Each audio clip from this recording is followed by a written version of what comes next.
Good evening and welcome to the Darkmom Consortium for February 1st, 2020. Well, it's February 1st. That's not like April Fool's Day, right? Right. Yeah, I'm kind of off with my days. I was grocery shopping with somebody this morning and this afternoon, was looking at all the candy Easter eggs that are out there and wondering to myself, why do they have Easter eggs still up? Wasn't Easter like 2 weeks ago or something? So maybe I'm not the most capable sometimes. For those of you who'd like to join us, I'm going to put us in the open mic channel. So if you'd like to jump into open mic, that'd be totally cool.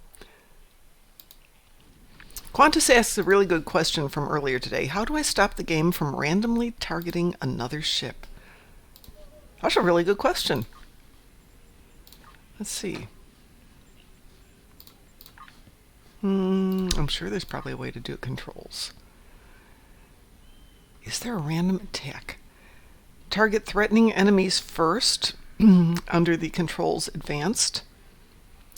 Select attacker if attacked. That's another one you can do. Tab selects off-screen targets. I don't do that one. Keep moving during contact dialogues. Oh yeah, we're definitely doing that one. I'm really tired of stopping that one. Okay, let's see if that works. Hello. Hi. There's also select auto target on attack. Or only attack if target selected. So there's a couple of things you can experiment with if Qantas is still on in your controls about how you can adjust your attacks. You also have the option to disable auto attack if you don't want that to do it. But that's attack, that's not targeting. So you're talking at targeting. There are some targeting options. Hi, Pi, how are you? I'm fine. I was just going. Yes, I'm sorry. Can I? Can I what? Can you Oh, I what? thought you said can I? Or did No, I just... no. Oh, no. Hi. Hey. I'm eating Australian chocolates and drinking American water. Oh, what an interesting evening. Australian chocolate. Yes, somebody that we both know in Australia sent me a package of chocolates for Christmas this year, and I'm still enjoying them. It's been over a month. They're not famous for like. They're not. But these are delicious. They're absolutely delicious chocolates.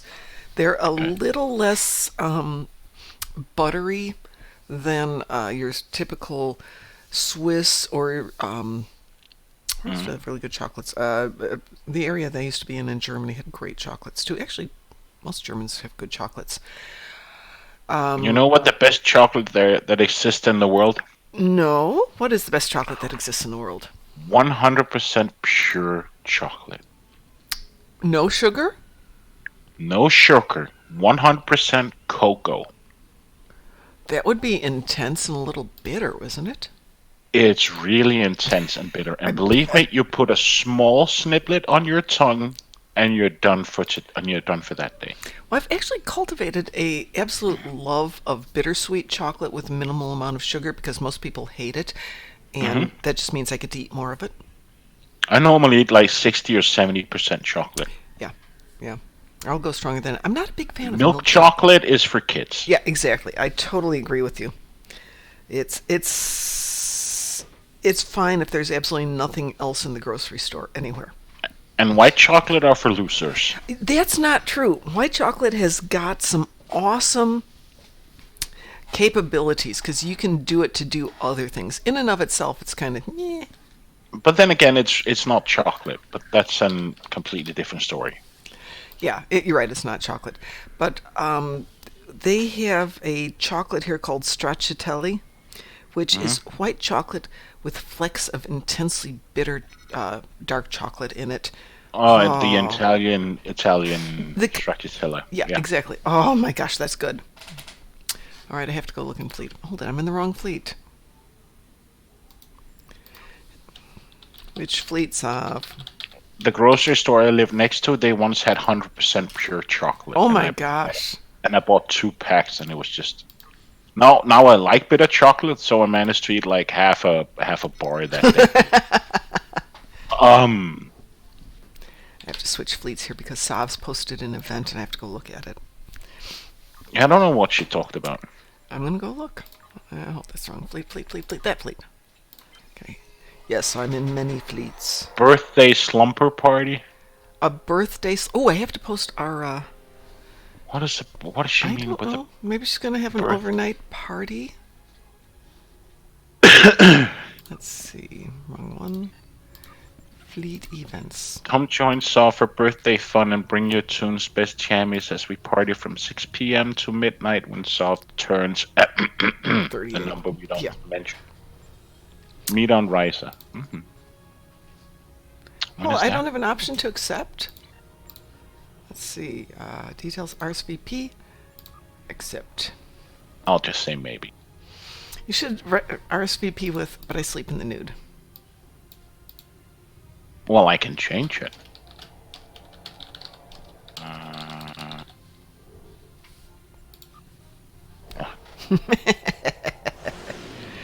That'll teach us off.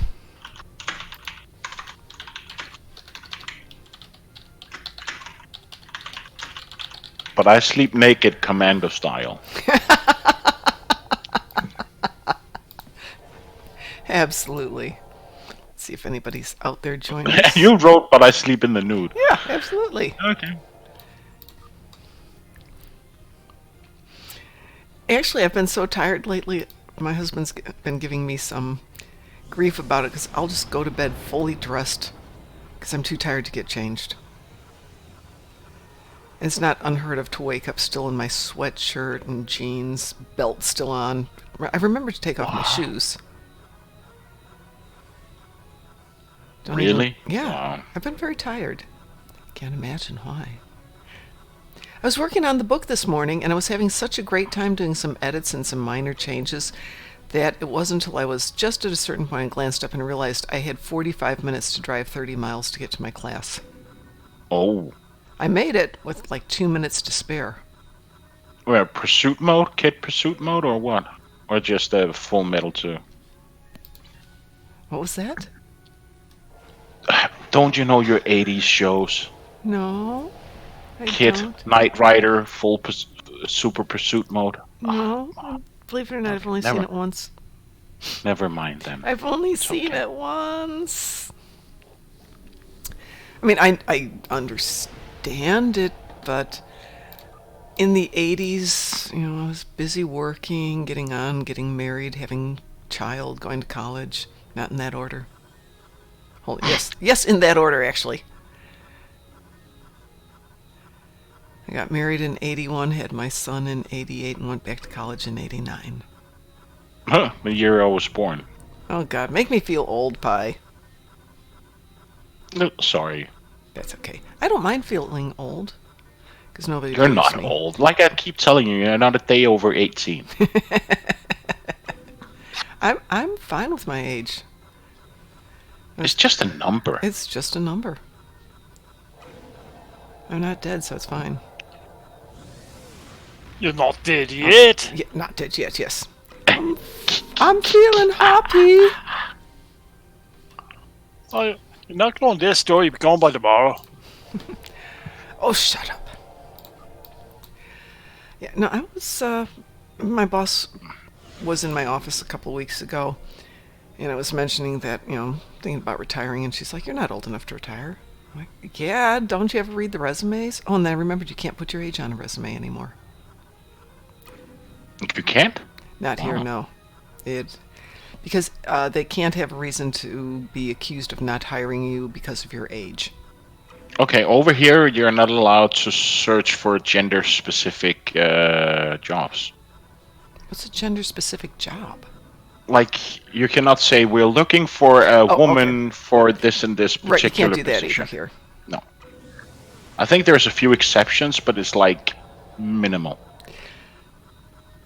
So I've always dreamt of, since it's not allowed to have these gender-specific jobs, I said, let me work in an underwear store. Like a bra shop. That could be interesting. Yeah. I don't think they could turn you down for a job. No, But, because it's illegal. they It's illegal to turn me down due to my gender. No, but they won't have you working up front. I know somebody who worked at an underwear store, so I understand it. Damn it. I do have expertise, though. In women's underwear? No, just women's breasts. I do have expertise. I know what looks good. I know what looks bad. I've got a lot of experience working in women's underwear. Yeah, well, sidetracked. Well, I've gotten my Ferengi up to level 46 today. Oh. I am in the Decora. I am doing evil things with missiles. Which probably means I want to go do some of the... Which probably means I want to do that one mission to get those missiles. To get more missiles. What missiles? Well, the battle module lets me fire missiles, but in one of the episodes, there's a Kentari missile launcher. Ah, that's right, yeah. That's the suit and the armor and the... Mirrors and smoke, yeah. Yeah. The one where you have to go down on the planet and... Right? Yeah. Yeah.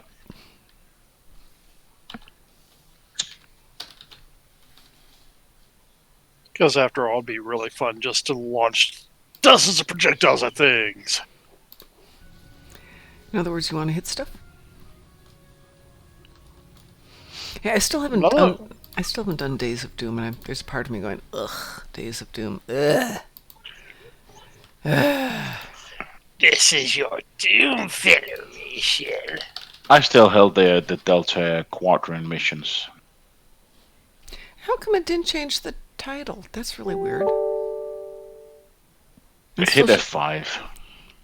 On your browser, hit F5. Hit F5. There we go. Okay. Oh, hi, there's 5 people out there. I was going to say there's no way we have 21. And you're welcome, WC. Yeah. I have to create our event for next weekend. Next weekend, I thought we would do a fleet party. 24 hours live stream. Oh, wow. And I was going to team up with That'll be ambitious. Well, I was talking with Von Marcus or Jason, I can't remember who I was talking with, and we were going to alternate who was hosting the stream so it could go back and forth. Can't help too much. I actually got work. You can cover some of the hours so I can grab a nap, you know. I have to work too. But I'm thinking about running home, doing a bit, letting somebody else cover a little bit. I'll grab a nap and then come back and do some more.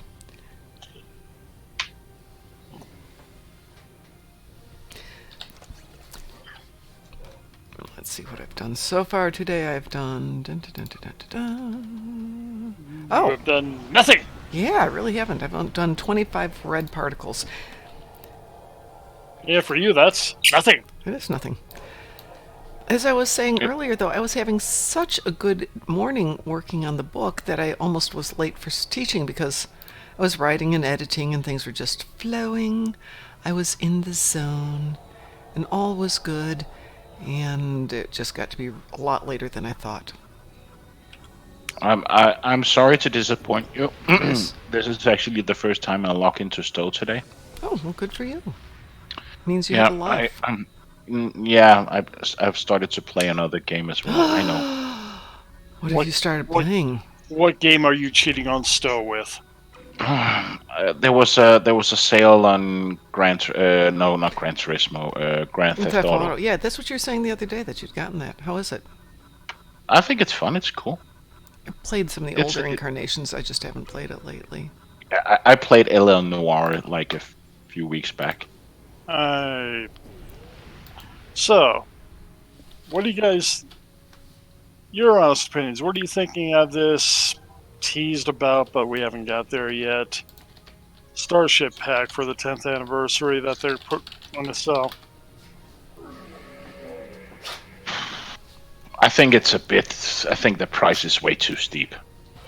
And like I said to Mom the other day, that I don't like the way the game is moving in towards that now you have to do the daily grind.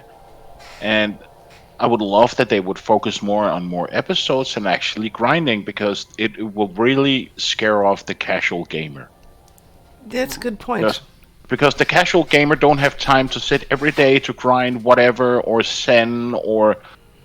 But maybe that's a way also for them to start earning more money, that to, provoke people to actually spend more real Yeah. money to get the stuff, which I don't really like, because Well, I do like that for the grind. If you have the time to grind, you can at least do it by playing episodes or the game. You've got some options. You don't have to just do the one thing. that's true. So there Like is. I like the idea with the event missions that you can play them every day. You can get an advantage, and you can still get the ship by buying Zen. So you have the option, and it runs like over three periods, right? Right. So if you miss a week, you still have the option of getting it. Yeah. But the ship pack they're gonna launch with, like, is it 10 ships 10 ships, yes. for 19,500 cent That's a as lot a of money. discount. That's It's a lot of real money and a lot of grind, and it's just destroying the in-game Sen exchange. Yeah, it is. It's making it really expensive. The end game Zen exchange has been destroyed for a very long time, guys. Yeah. I mean, Yeah, somebody but posted- I'm going to point out something here. Somebody posted up the Zen rate from like an Xbox somewhere. It's like 180. Wow. Dilithium for Zen. Wow. We haven't seen 180 dilithium for Zen in A long time. But then again, consider how many players on Xbox compared to PC, About half. right? a little bit over half, because the Xbox and PS4 players make up a little bit over 50% of the game now. Yeah, you're right. I was thinking of the total. It's it's And PS4 is about the same price area. yeah. PS4 and Xbox account for almost 60% of gameplay right now. Wow. Or But at then least- again, the game hasn't been there for many years, right? Yeah, that's true. And you get It's only been there for what, a year? 2 years now. Isn't it 2 years now? Bit more than that, I Yeah. think. Yeah. 2 Like years. 3 or 4 now. Yeah. But you get attrition, so those numbers are still in the heyday, and they're playing. Whereas a lot of the people who play on PC have been in since the beginning and have seen it evolve. They're coming into a lot of it that's been much more refined. And I don't know enough about games to know if this shift in economies is kind of standard across the board, but I do know that if you're going to stay in business, you have to stay in business, and that means money. For a free game, somewhere there's got to be money. Yep. Which could mean running outside ads, which everybody would absolutely hate. Let's be honest. You're loading in and suddenly you get, wait till we But- run but- this but- commercial. But if it's money they want, then why did they move away from the monthly and yearly subscription? Because people weren't willing to do that. Mm. Not when there's other games out there. People tend to see very much at the moment and not the long term. I mean, you have your monthly subscription, but let's look at points. Are you going to go into what is, no offense, a very niche game with Star Trek, or are you going to go with what's more widespread, like World of Warcraft. Warcraft? Or Star Trek, no, Star Wars. I said it. Star Wars is, yeah. Plus, the game is 10 years old. I mean, some of us have been here long enough to remember when there was loading queues to get in the game. Yeah. WC points out, to be fair, they've been doing this for 10 years, and this isn't their only game. They're obviously doing something right. And it's a really good point. The game's been around 10 years, and it's still here. And that's not Yeah. true of a lot of games. Quite a lot of Star Trek games, even. Yeah. Oh, yeah. How many do we know of personally that didn't last that long? But don't you think that also There comes was from that card the fan- game. It didn't make it a year. Mm-hmm. Hello. Do you Hello. think that's also part of the fan base as well? In terms of what? In case of this game being here for so many years. Oh, of course, it's part of the fan base. Absolutely. Well, but it's not just okay. There's Star Trek fans and there's Star Trek Online fans. And the two overlap in a lot of ways, but there are people who play the game who aren't, I will use the term discreetly, nerds like me, who love the I series. like Star Trek, but I don't see me as a geek or a nerd because I don't read the books. I've seen the movies, but I'm a long way from being a fan. Okay. So, like I said, there's almost two different groups there, and there's some overlap. But people who are Star Trek, well, you haven't been to the conventions, but DT and I have. And there's a lot of people who are like, oh, I didn't know there was a game. And we're like, not only is there a game, it's been around for 9 years, 10 years now. And they're blown away by the concept that there's a game of this. Yeah, remember also the game hasn't had any mainstream advertising from like TV commercials, things like that since year one. There used to be commercials way back when. Yeah. Now there aren't. WC points out again, fan base, i.e. Trekkies, has a lot to do with it, yes, but they've got to make it decent. And points out, remember Delta Rising? Where they changed so much they drove people away, and they're still recovering from that. Yeah, they shot themselves. What did they do? Because I came roughly into when Delta Rising was launched. Okay, when Delta Rising was launched, they changed some of the mechanics so that not only did you have to a lot of mechanics. Well, so not only did you have to do missions, but you also had to accumulate experience points, not necessarily in an episode. So that's when the patrols like at Japori became absolutely critical to leveling up your tunes. If you were not doing this extra work, it was going to take you forever to level a tune. And Japori and a few of the others were excruciating because ships were really underpowered compared to what they are now. And going into Japori, people would team up and run it together so they could just do it over and over and over and over for the XP. And then they decided to change that, and they were going to tell people that they couldn't use that for their XP, and of course they backed off on that really quickly. But Delta Rising was a grind of an arc. It really didn't have a good story. It didn't have a fun story. You had a lot of enemies, and you had to fight them all. And it was kind of unpleasant, is the only thing I can say. And the other real thing I noticed, if you were an existing player at that point, and because that's when they raised the level cap. Yeah, that's when we went to 60, I believe. Whatever, 50, 60, whatever it was, they raised. Yeah, I think it was 60. But when they raised the level cap, 50 to 60, and then 60 to 65. Right, 60 to 65 was Victory is Life, and I think 50 to 60 was Delta. Go ahead, DT. I'm sorry. But if you were an existing character, that grind was terrible. It was. Nothing carried over. It was horrible. When I made Sar, I made him as a new character because I wanted to run the experiment, and it was back during the Delta Rising time. And for him, it was actually a lot easier to to start over at that point. Yeah. It was a lot easier. Yeah, it was. But existing characters, which is a lot of your fan base there, they were freaking alienated at that point. Yeah, it was extremely upsetting. People got massively stressed out about what was an unpleasant arc and what they felt was a lack of response on Cryptic side. And the other point they did, they nerfed all the DPS points, so your ships builds were doing less damage at that point. And again, that got people ticked off. WC says, I remember getting so bored in DR that I didn't even pay attention to the story anymore. I just went in, killed some enemies before getting killed, respawn, rinse, and repeat. There are still several tunes that I didn't take through due to the sour taste of it. I agree. I've got 4 tunes who have not done Delta Rising. Yeah. Well, I remember when I first tried the Delta Rising, I also hated the Kobali because you had no idea where to go. Yeah, Kobali was poorly laid out. And you kept getting and respawn on respawn. So if you came down with a normal tune without any good gear, you would just keep on dying. Yeah, exactly. It was horrible. I still die a lot on Kobali, especially Kobali 2. I think that's the worst ground one they've done, just because it's so non-linear. It's easy to get off track, it's easy to get off the map, it's easy to get pulled away into these side mini missions that are unpleasant. I mean, they're just And they also had, in addition to the story arcs, you had basically patrols that you had to run that were built into the story arcs.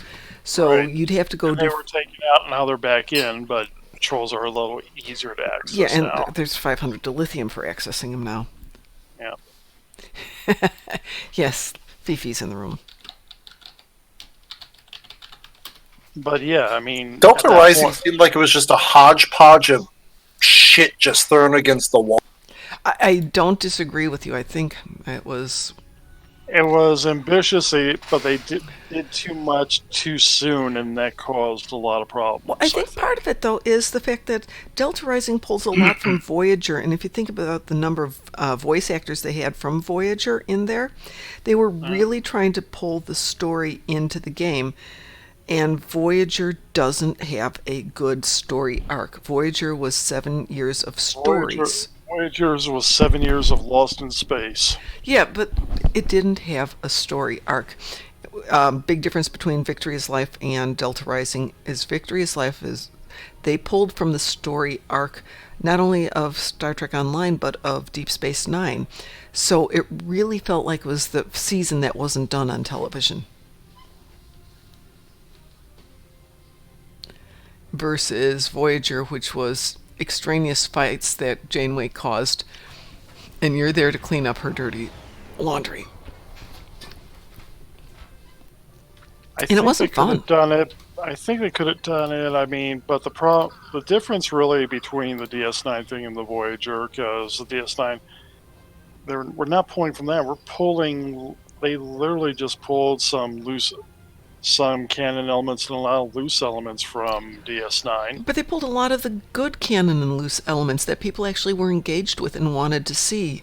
I mean, the Herc were mentioned in one episode. Right, the Herc were mentioned. The Zenkethi were mentioned once or twice. And the Zenkethi is one of the more meh parts of it. What really bugged me about Voyager was if you take TNG, right? Yes. They were explorers. They say, oh, here's a new alien. Hello, alien politics, blah, blah, blah. Next star system, right? TNG would lend itself to more episodic, more standalone episode storytelling. Voyager really shouldn't have.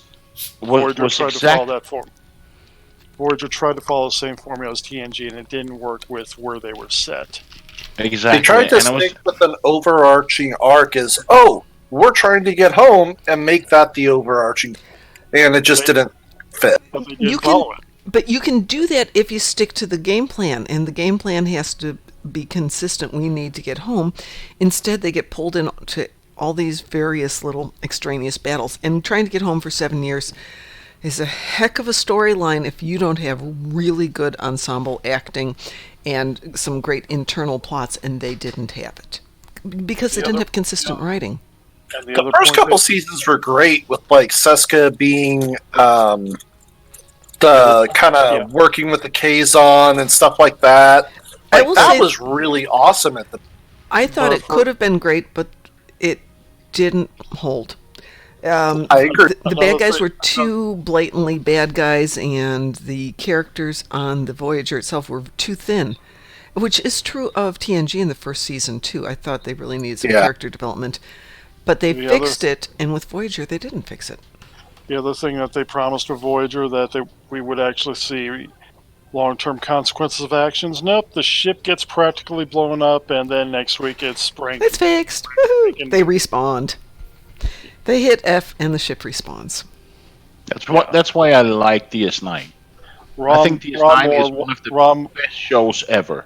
You want to see how it should have been handled? Ron Moore left the whole trick writing thing because of that, and then we got Battlestar Galactica, where we see consequences to what happened. Yeah. Well, yeah, you're right. It does happen with DS9.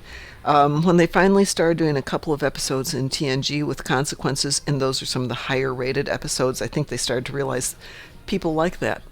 People enjoy seeing a story that isn't just one episode. That's also why I like Babylon 5, because I like Babylon 5. Babylon 5 was I think it was much greater actors in miles away from Voyager, and there was much more consequence, political stuff, and ethics, and a bit more. Time out here. Yeah. You realize that a lot of the actors on Babylon 5 were also in Star Trek a lot of times. Oh, of course. Tomalak. I just want to point that out. Much better actors. Wait, it's a lot of the same people. Tomalak. Yeah, absolutely. Absolutely. Andre something or other. Katsoulis. Andre Katsoulis. Patricia Tallman did some acting on some Star Trek episodes and was freaking Gates McFadden's stunt person. Let us not forget the Walter Koenig was in it. Yep. Yeah. Yep. Though I have to say, I really loved Garibaldi. He was one of my favorite characters. And he had an arc, and not a great arc. Yeah. I mean, it was a character in a good position who'd had some rough times and managed to just screw himself over with bad decisions, but it was a character arc. And some. But then again, also, if you took Babylon 5, a lot of the characters in there had a story of like a bad childhood, like abuse of alcohol or drugs or personal issues and stuff like that. Where, sorry to say, TNG and Voyager were just picture perfect people with no real life traumas. It's Whatever. what the Federation had been depicted as, though. Right, it wasn't until DS9 that we started to see that there were chinks in the armor of this utopian world, which made it a little bit darker, a lot darker in some cases, but more interesting.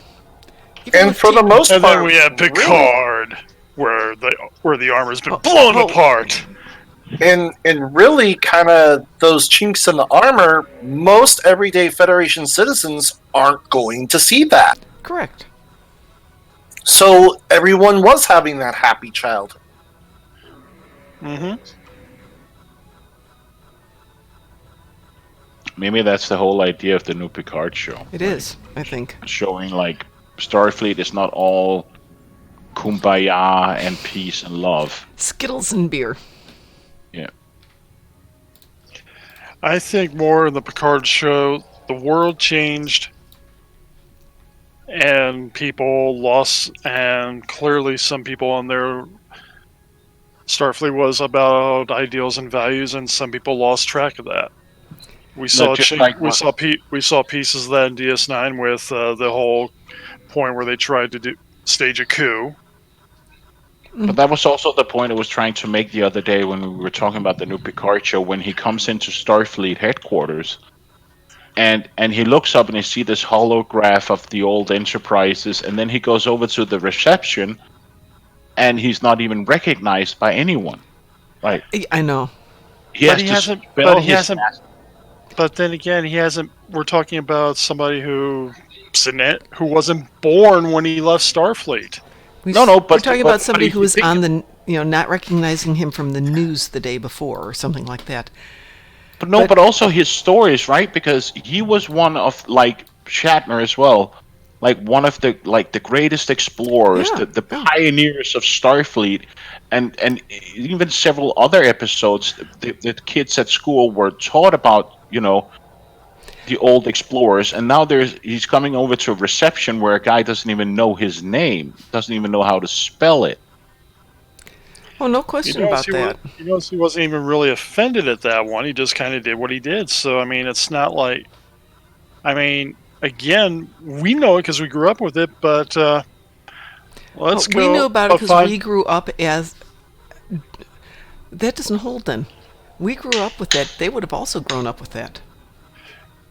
Not necessarily. I mean, we're talking a 20-something person. TNG went off the air when? No, it doesn't matter. I'm saying that here's somebody who's going to Starfleet Academy, who is now in Starfleet. He had to have learned some of the history of that place at some point, don't you think? And yet to not recognize this person? Even the kids on Enterprise, when they have their history lessons, they're told about Seth from Cochrane. Right, they're told about First Contact, like the basic of Starfleet. Heroes. Exactly, and then he comes in here and he has to spell his last name. Going back out here, based on Picard, effectively history at this point is where it sort of seems how the Admiral reacted and everything else. Took his ball and went home. Yeah, I still don't think it works. There should have been some shock and awe, if you will. He is a hero to the Federation, even if he, the last few years. Every time he's been a hero to the Federation, though, I'm just pointing out something here. Every time he's been a hero to the Federation-wide, he literally was doing it by breaking orders. First contact. Yeah, but he broke orders and went out there. He was supposed to. They were specifically ordered to be in the Romulan Empire. But you'd think they'd. But then again, he was one of the first explorers in space. No, he wasn't. He wasn't one of the first explorers. Starfleet was around 100 years before he got appointed. The Enterprise was a deep space exploration mission, but you look at 90% of the episodes, and I'm being a devil's advocate here. I'm saying that. But you look at 90% of the episodes, they were dealing with stuff internally inside the within Federation space. They were not exploring. Okay, let me change this. We're going to the Romulan Empire. We're going to the neutral zone. We're going to Cardassian space. He would still be known, and I'm going to point out one of the big flaws that came out of the last Star Wars movies was when Rey has to go searching for Luke, and she goes, "I thought he was just a legend." That makes no sense. Here's somebody who would have been well known visually and in reputation for something that was less than 20 years before, and yet somehow she's saying he's just a legend. That doesn't make any sense. 30 and the Jedi were forgotten within a 20-year period. So I don't think that holds, and it doesn't hold here either. He wouldn't have been forgotten, and especially if you were on the news the night before. People would know who you are. It might be they don't like you because you were on the news before. And it might be, and maybe that whole thing was and let's go sugar that. Maybe the incident like what he had to say. That's entirely possible. And, if the guy had had some snarkiness about him, like, "Oh, I don't know who you are. Oh, yeah, you're the jerk who was on TV last night and insulted my Federation." But no, this is a guy who just appears to not have a clue who this historic figure, this hero of that generation is, and doesn't recognize him. It doesn't work. And it was a minor bit that they should have not done. Because it either points out... Go ahead. Then they should just have said, "Oh, you're Picard or the whatever hero of Federation," and that's it. You're the hero of the Federation. Okay, so I'm going to do my one bit of name dropping for reality here. I was out to lunch with Patrick Stewart and his wife and one of my friends, and we're doing a tour of the Metropolitan Museum of Art with him. So it's just the four of us. And total strangers, people I've never seen in my life, were just gawking at him as we're walking around. And there's no doubt. I mean, these are not people who are necessarily television or movie fiends. They're just people. How would this not be not recognized when he goes to Starfleet Command? Somebody there should have stared at him, but they didn't. Let me ask this other question here: Is Picard a bigger hero to the Federation or Sisko? Picard. Why? Because he was more Earth-based than DS9. But Sisko was a front line for an entire war that that almost destroyed the entire Federation, and he saved it. Okay, he might have. I will take my answer back. I would say that Picard is the better known hero than Sisko was. I think Sisko might have been a better hero in terms of his actions, but in terms of being known because he was away from Earth, Picard was more of a diplomat, to be honest. Mm-hmm, yeah, absolutely. But here's a question. Yes. What does Admiral Nimitz look? What does Admiral Nimitz look like? Yeah. I have no clue. But we know who Nimitz is. Oh, you mean Nimitz from the 1950s or 40s? Yeah. Oh, yeah, I know what he looks like. Thank you. I thought you meant there's an Admiral Nimitz in this series. I'm thinking, I don't know what he or she looks like. So you could graphically detail exactly how Admiral Nimitz looked like in his phone? If I saw a picture of him, I would know who he is, yes. How's that? If he walked up to me, I probably wouldn't be expecting it, but... How about if you were shown a picture of him 20 years after he retired? I still would know what he looks like just because I happen to know what he looks like. But that's because this was something that was important when I was studying history, and he's one of the people I studied. So yes, for what I was doing. You studied Star Trek history? Star Trek history? Yes, I've studied Star Trek history, but I happen to... I honestly didn't know that was a thing. No, this for Nimitz I was referring to World War II, specifically the Pacific. And, Okay. So now, and that was because my dad was underneath him, so I happen to just know stories about him. so now the question was, how about Admiral Halsey? Now that, while I know who it is, I would not recognize him. Right. Right. So my point is, we know who these people are. We know the stories. We know a lot of the things they did, but we ourselves would not necessarily be able to recognize them by seeing them per se. He may, and I get that we're looking at a difference in media types and stuff like that, but still, it may not be something that someone who studied for a few weeks at an academy or whatever, who studied, the different things, may not be able to remember all that, exactly what Jean-Luc Picard looks like. Just like there's probably a lot of people who were in the Navy that didn't know what Nimitz looked like 10, 15 years after. They may know and have studied some of his stuff, but they don't know what he looked like. Well, then let me get back to something I said before. What if he was on TV last night and made a comment on a very well publicized broadcast that kind of incited a lot of reaction? Now, would you know who it is? Not necessarily. Did you watch? Let's go back to a point here. Let's say somebody said something on one channel, and then would you know who it was? Would you have watched that channel the very next morning? Would you have known who that was? You know what? With these days about videos being viral, I might have picked it up if something was interesting, informative, newsworthy. And consider also, for all you know, this guy was out with his girlfriend the night before. He didn't see it. Again, you don't. But then know. again, if you think about it, nobody responded. He was accused of almost destroying an entire the entire what was it called? The Federation? Yeah, he was the cause of a lot of people dying, and the entire base was destroyed, right? Right. Nope. If I were told that he wasn't. The synthetics were. No. He was with Locutus and Wolf 359. That was part of it. A lot of the alienation that occurred afterwards. There's a lot of animosity towards him. Cisco, particularly. Yep, Cisco hated his ass. Cisco's a really good example. Very opening episode of Deep Space Nine. Right, absolutely. We met. I don't recall. We met at Wolf 359. Go back and watch the episode when he beams down to Starfleet Academy.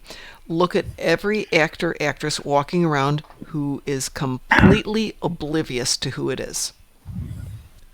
Yeah. Somebody should have reacted. Even if it's not the person at the front desk, somebody should have reacted. If it's angry, it's amazed, it's doubting, whatever. But nobody. On the other hand, it has been 14 years. 18, but... No, 14 since he left Starfleet. Oh, that's the right. only other argument I can make is, a lot of people follow sports. Yeah. I don't. Neither do I. Do you know how many times I had to be told? Indianapolis Colts, I don't even remember what position he played. I was told afterwards who it was I was helping. I was helping Pierre Garçon when he was played for the Colts with his phone. I had no idea who he was. They're like... I totally believe that. Like they're like, you know who you're helping, right? When I went to go grab his phone, like, no. Did some guy need to get a phone? That's Pierre Garçon. Like, who's that? Yeah, exactly. Like, it made no connection. So, yes, that's what I'm getting at. And I get that there's things, but I'll tell you what, when you see some of the random people get asked questions about who pictures of particular people are, do you know how many people get wrong who Mike Pence or Joe Biden was when Barack Obama was president? 7. What's Okay, up, well, right then, well, at least that's an It's a decisive number. answer. It's a decisive answer. I'm just pointing that out. Like, there's people that are going around now that are just that oblivious. I understand that. I just think it was a lousy piece of directing. Someone should have reacted. I don't think that many people at such a busy location dedicated to his former career, and nobody recognized him. Not even a double take. I don't think that was realistic. Well, let's go back to other Starfleet where we've had Kirk going around in the academy, and let's be honest, when Kirk was teaching at the academy, he was a freaking legend. We never saw a single person double take there, and there were extras going by.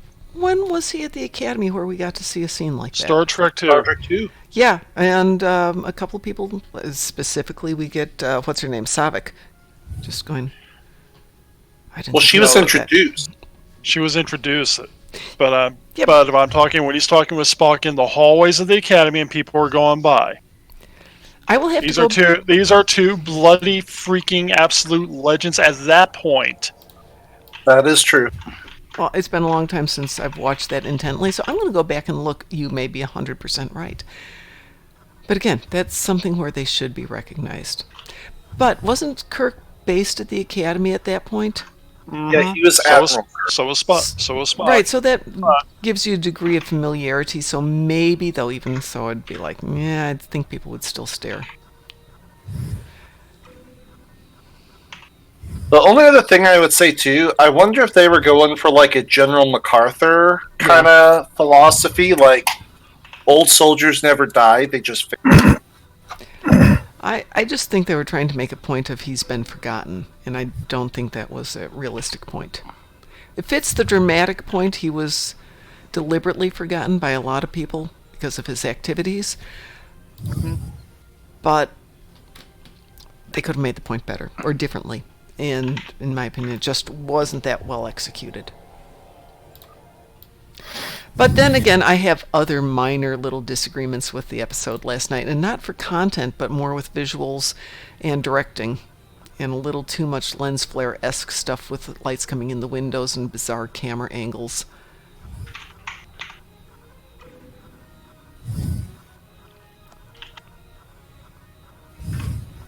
But I like the episode. Yeah. Yeah, that's a minor detail these days. It's Star Trek. Of course you like it. No, that's not, of course. I don't like Voyager. I don't like Discovery. I'm being fun. Oh, good. Thank goodness.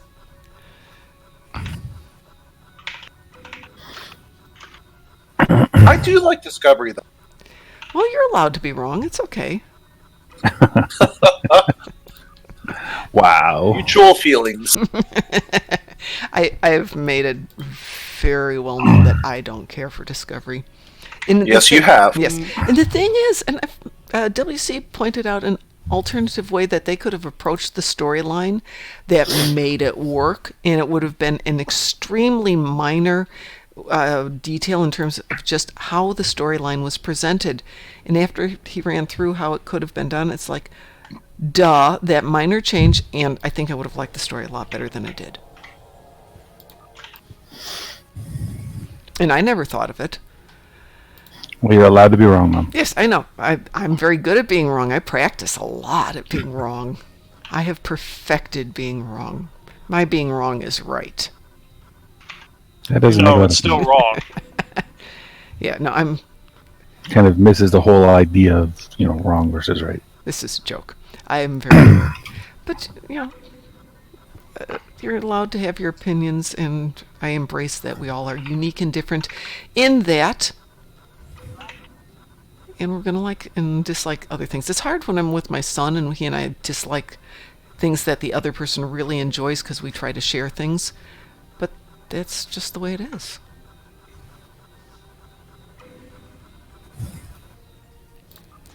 And that's why I keep. And I'm also one of the people that doesn't really like the new the Discovery. Mm-hmm. I hate it when people call it Star Trek Discovery. Because for me, it's not Star Trek. Well, they actually wanted to to me, drop the Star Trek from it. But To me, Yeah, they did that with Enterprise, though. Yeah. And really, Enterprise broke a lot more of what was established over the years than anything else. I don't like the way that Enterprise dealt with the whole Vulcan situation. I think that created a more tense dynamic, which... Here's my big point. Yeah. We're dealing with a time before the Romulan War. Mm-hmm. The Romulan War was fought, quote unquote, from the series with laser weapons and nuclear missiles. What was the Enterprise armed with? Phasers and photon torpedoes. Yeah. But that's the way it is. One of the other canon points from somewhere where the transporters were invented by... It was in one of their tech manuals at one point that transporters were invented by Tellarites. Really? No, not anymore. It was in one of the old tech manuals. They changed that anyway, so... I have some of the old tech manuals. I don't remember that one, though. I read it somewhere way back when, but it's no longer canon, and you're never going to find it anywhere online anymore, so... Well, canon, as we all know, canon changes as is convenient to make the stories work better. Mm-hmm. I mean, and people... It doesn't follow...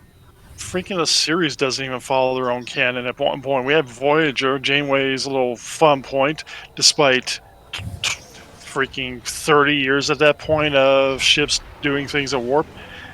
We have this little point, you can't turn it while you're at warp. You can't turn while you're at warp? Yeah, there was actually, they had this little point, little saying in there, and basically you cannot turn a ship while it's at warp. Why not? Thank you, Voyager. Because it just worked for the plot in that episode. Oh, okay. Plot devicium. The dreaded plot devicium. Yeah, they retconned a ton of stuff just for a freaking thing. And people are so silly sometimes. Uh-huh. But going back to where we were, where all this started as far as the whole new ship pack, and before we started... Oh, that's right. That's where this started. That is where this started. Some of these ships are sea store ships, but it looks like about half these ships also that are coming up are stuff like, apparently there's going to be a refit Enterprise version in this, which is a Lobie ship. There's going to be some ships that were in lockboxes that are in this thing, and lockbox style ships that are counter lock, and this might actually be worth it when you look at those numbers. Well, it's one of those things, if you want to spend money on it, that's fine and dandy. I'm not going to tell you shouldn't spend money on it. Yeah, you are. No, I'm not. But Mom, we depend on you. Hey, if you've got the money and this isn't going to break your budget, go for it if that's something that's interesting to you. I might do it. I don't spend a lot of money on the game. I mean, I've got my lifetime. It was going to be a monthly, and I decided to go lifetime instead. Because I could afford to do that. I mean, there's a couple here that got my interest, and I'm waiting because allegedly there's going to be a Constitution class in there, which is those Tier 6 R&D ships, and if they, like the others, if it uses the skins from the various other stuff, that might make me pull the trigger, because that's the only way I'm going to get one of my TOS tunes in a proper ship. Yeah. I'm gonna spout blasphemy here. I didn't like TOS at all. Agree.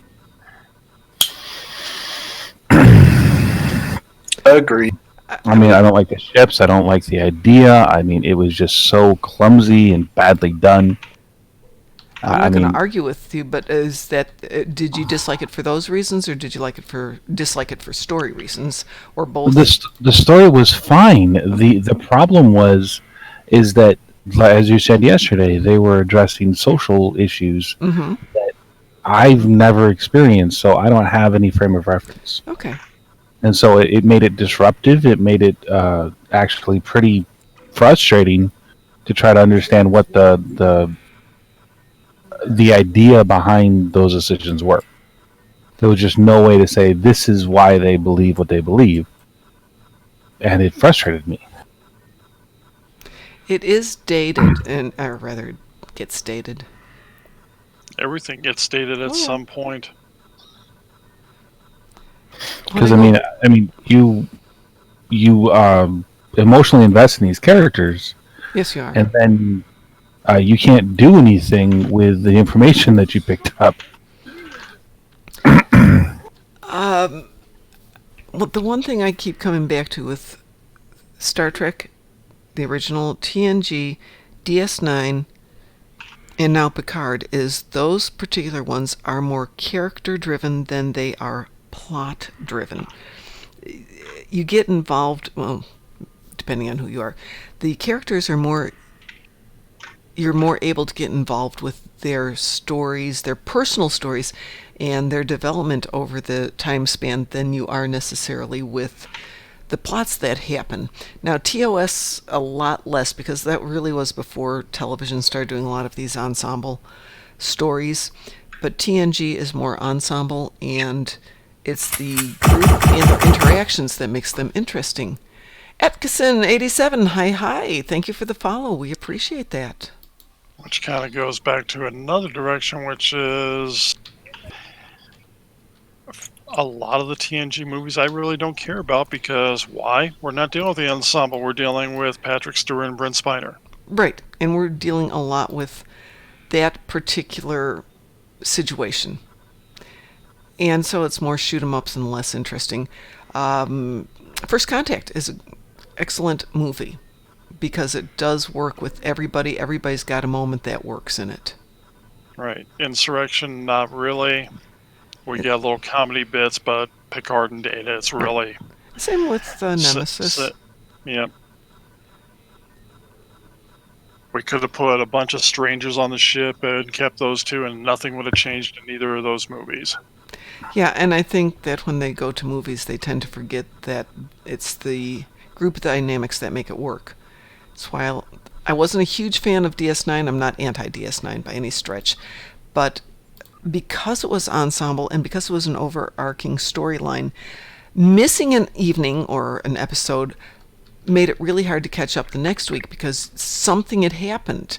And unfortunately, I watched it in Chicago where it was broadcast on WGN, which also showed the Cubs. And that meant anytime the Cubs were on, the show would be broadcast maybe at midnight or 2 in the morning, maybe a different day, maybe a different time. You never knew when it was actually going to be on. Yeah, I get that problem with some shows out here because of Diamondbacks. And Mm-hmm. So I haven't actually seen every episode of DS9. I've seen quite a few. You should. It's actually on Amazon. You should actually catch it. I will. It's on Netflix too. And I've got them both, so that works out really well. And it's on all access. That's right, it is. I do feel that there were a few episodes of DS9 that were a little preachy to my taste as well. Every show's going to have that. There was some TNG stuff where it was preachy. Admiral Sati, Oh God, yes. That was incredibly preachy. Absolutely, no arguments here. It's TV. There's going to be a preachy episode somewhere. Guarantee it. Some are better done than others. Mm-hmm. And if it's well done, if the story carries it, and if you're not shoving it down my throat, okay, I'll probably watch it and enjoy it. I'm going to go off track again a little bit here. TOS. One of the things, in just watching an old episode, these days, nowadays, modern kids these days, no. When we're seeing a diverse cast these days, we're told, hey, this is a diverse cast, look at us, we're being diverse. Go back and watch TOS and you see a diverse cast where it's not mentioned. People are just doing their jobs. Mm-hmm. For that matter, Perry Mason. Go way back into the 50s. They've got black judges. They've got female judges. They've got white old guy judges. They've got white new guy judges. Did they have a female judge in Perry Mason? Yes, quite a few of them. Shows you how much I watched that. It's rebroadcasted like at 10:30 at night, so a lot of times it's the last thing I see. And you don't realize it till all of a sudden you realize that, and they never pointed out. Law and Order these days, same way. Yeah. It's It's just... Or not these days, but at least more Yeah. at a more point. It's just there. It's not shoved in your face, and by not shoving it in your face, you don't even realize that this is just an accepted norm. This is how it is. That's how it was at the time of TOS, or what they wanted you to assume was how it was at that time. And that made it a subtlety that worked all the better. For me. What I started to hate about like a lot of science fiction shows and just series in general is that I don't mind being diverse in your casting, but now it just seems that it's a must to do thing, like Me Too thing. Like I don't know if you've seen Doctor Who. Yeah. Now it's a female doctor, right? You saw it in.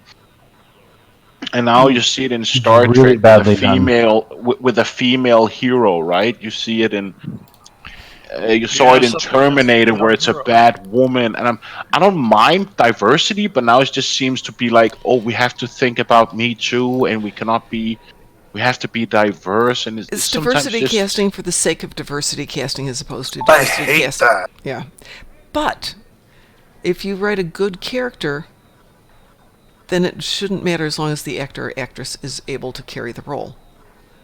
So of course, but it's just being, for me, it's just being sickening. Sickening No might be a question. bad word, but I'm just tired of being diverse for being diverse. yes. Yeah, the female doctor doesn't work for a number of reasons, not the least of which the actress isn't able to carry it. But the scripts aren't good either. The scripts are pretty terrible. We're just going. I haven't seen the new Doctor Who, but it's just like being, oh really, you're going down that road? Yeah. Well, it's It's like just the that new went James there. Bond is a woman. Yeah, exactly. Now James Bond is a woman, and Except the hero in I don't Star know how Wars is how's now a that gonna woman. work? How's that one going to work? Because Daniel Craig's in the movie too as James Bond. Right, No, so What's he I gonna don't do? think you, What's he no. gonna do? He's gonna be like Thor. She's a 00, Right. but she's not 007. Right. No, I thought she But became she's not 007 Bond. because She's not Bond. She might become 007, but she's not James Bond. right, but you know what I meant. But yeah, the that role, that character role, if not the character name, is going to be played by a woman. For the They sake were of being talking a about woman. Idris Elba being Well, Bond. we can't. That would've well, we been can't- awesome. We can't eat. But I mean, on the bomb movie, let's also be very honest. It's not out yet. I don't even think there's a trailer out. We don't know Yeah, what there the is. hell. Yeah. Okay, It's there's going to be out in a month. Well then, until the movie's out, do we really even know what's going to happen? Yes. They haven't been really So- subtle about this. It's all out there. Yeah. Yeah, it's going to be out in a few months, or I think it's next month actually. The trailer's out. There have been a lot of releases, official and unofficial, about the storyline and how it goes. And they haven't tried to hide any of it. It's not like this is secret stuff that's coming out on Midnight's Edge or anything. I don't mind being diverse. It's just becoming like yeah, I don't know, a bit too much for my taste. The nice thing is you always have the option to vote with your pocketbook. I have no Yeah, intention true. of going to No, go no, see no. that. I would have seen I Idris don't- Elba, though, because I think he's a good actor. And he would have been really interesting to see in that role. I of course like I think Idris accept the Elba, diversity, but it Bond or just Tom Hiddleston. They would have been good Bonds. it's just my I don't know opinion. about Hiddleston, but I mean, Elba, yeah, definitely. Hiddleston's actually really good in a lot of stuff. Oh, no doubt. I just think he doesn't have the bone structure to be a convincing Bond. He's got the freaking size of. I mean, he is not a little person when Well, he you don't actually. have to be a big person. You have to have a strength of character, which Daniel Craig, I think, did very nicely, though they kind of had to rewrite the backstory a little bit to make that work. Idris Kinda did it with Elba, everybody, though. yeah, Idris Elba's just a Craig was- monster good character actor, in my opinion. I think we cut off, was that you, Qantas, who was trying to say something? I was probably pressing control to use some of my ability. Well, I thought you were trying to say something. I didn't want to be a rude jerk and interrupt you. I be a If jerk? I was, I don't remember. Okay. I want to be a jerk. Okay, be a jerk. That's not as fun if you're giving me permission. Okay, don't be a jerk. See, that's even worse, because now you're telling me it's wrong. What the heck? I spent part of my day with my You sit here ordering everybody around. You think you're the admiral here. You're not the admiral right now. Yeah, I looked at my title. It says Admiral, but I think the rest of you are Admirals too, so that kind of... So that I'm kind not of an ruins everything. I'm not an admiral. You're not an Admiral? Okay, not an permission. admiral. Okay, permission to speak. Okay, permission granted to speak freely. You're good. Dahar Master? Oh, what that living stupid. This is annoying. What are you doing? I'm fighting Overseer Raylan, and he doesn't like playing by the rules. Oh, yeah, no, are you in the last episode of the Delta thing? Oh, he's one shot killing me, and No, he's really tough. He's just. Let me guess which episode. Is it Takedown? It is Flag Rangers. No, that's part of the episode. Oh, well, I don't know. No. It's, Well, capture the flag. Capture the. Oh, okay. You got to fight him again later. So just deal with him. Oh, that guy. Oh. Yeah, that guy. Makes the universe go round. I mean, I can't hurt this guy at all, and I don't know why. Because you're not supposed to be able to hurt him. That's kind of the point. But he can kill me just Yeah. without any problem. Yep, that's kind of the whole point. Is he's super powered.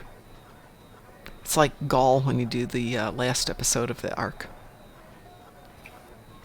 I'm coming out there. I'm prepped for him. I know what I'm going to be dealing with, and I still couldn't take him down. It's just really annoying. Do you need us to come beat him up for you? No, I mean, it wouldn't make any difference if he did. Because if I'm not supposed to beat him, I'm not supposed to beat him, right? Yeah, you'll knock him back, but you will not defeat him. I don't think you defeat him in that episode. I think you defeat him in a later episode.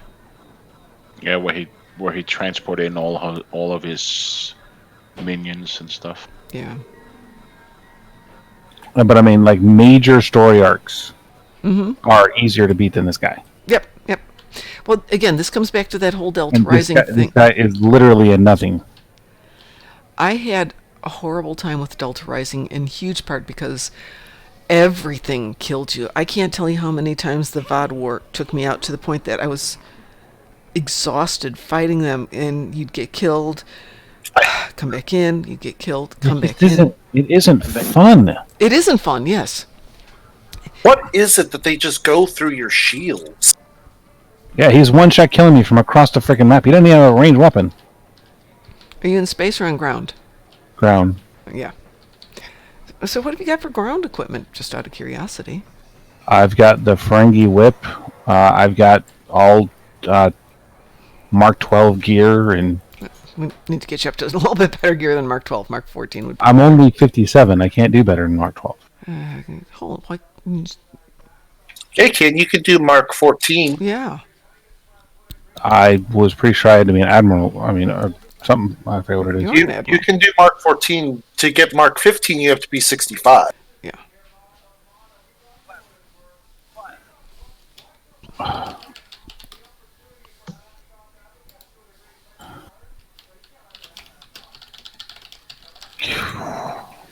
Where the hell is he? Which episode was that again? Capture Capture the flag? the flag.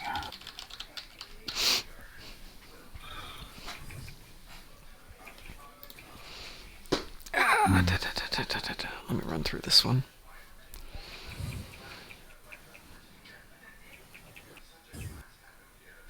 I beat him. Oh, see? You can do it. Which part are you at for that one? Flag Rangers. Flag so Rangers. whatever that is. Okay, they changed the name on that a little bit. Ooh, there's an accolade in that one.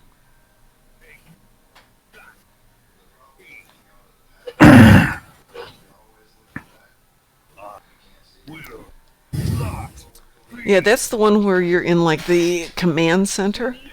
My point, though, is that this guy is a nothing. He doesn't notably contribute to the story. He doesn't really push the plot, but you can't skip it. Mm-hmm. There's no serious dialogue, and it's just stupid as hell. Well, it is important to the story when you realize that he's got one of the bluegills, which is giving him his superpower, and becomes a more critical part of the story arc a little bit further on. But again, this is one of the drawbacks to having dogs in the house.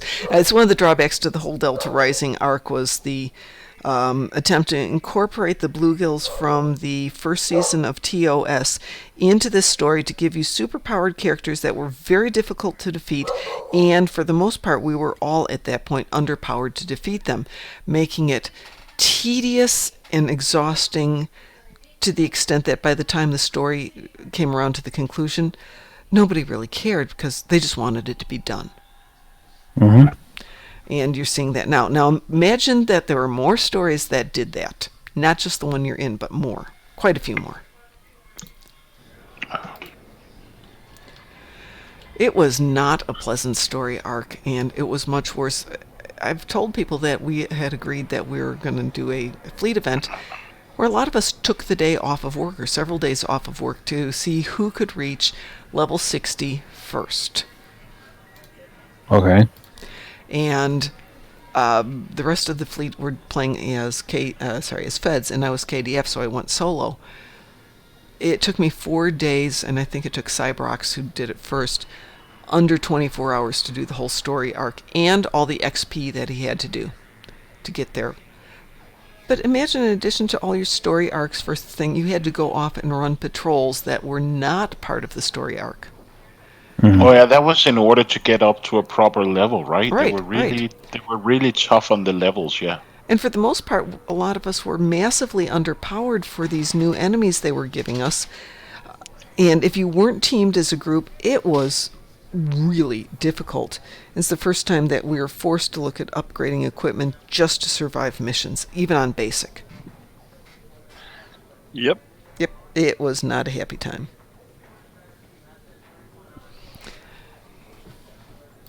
And, they're going, oh, no, people love this, it's really great, and then we weren't happy with it at all. Which is one reason why the next one out of there was Iconian War, and we have some really tough fights, really good enemies, but the balance is there. And great groundwork, great space missions. What the hell? I don't understand it. They keep on getting rid of my research lab scientists. I'm not doing anything with it. It just disappears. Is it a buff? No, I'm trying to do R&D on this character, and all my research scientists are gone. Are you doing missions on the side? Like DOF missions? Yeah, make sure when you just do a plain old DOF mission that you don't accidentally get a research scientist assigned to it. You might have to pick out the ones. The real way to do DOF is to do R&D first, and then you do the doffing. If you start the doffing, then you won't have enough officers, or you might not have all the officers to do R&D. Oh, okay.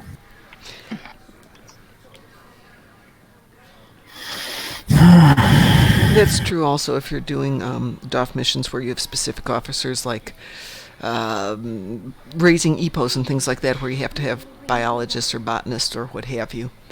If you do your DOFs first before you do those, you may not have them available. Wouldn't you like to have an EPO friend? No, I do not want an EPO friend. I was trying to make EPOs for Vegas. I was thinking if we made EPOs, we could have some fun.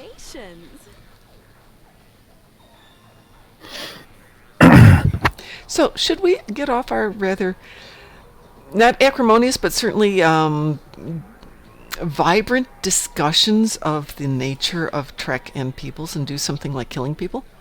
I'm sorry, killing aliens? I'm game. Okay. I got dark really quick. Just gonna start killing people. Aliens. We'll kill aliens. They're not people, they're aliens. They are people. You are condoning genocide. Even if it's only through inaction. We don't have any mission. We should have a mission that's fun. Can you imagine if they wrote a TFO that was more pleasant? More pleasant in what way? I don't know. But one that Get back to some of the exploration, which they've been promising us for a long time, and it hasn't happened. Maybe we can get an exploration TFO that doesn't necessarily require us to shoot things.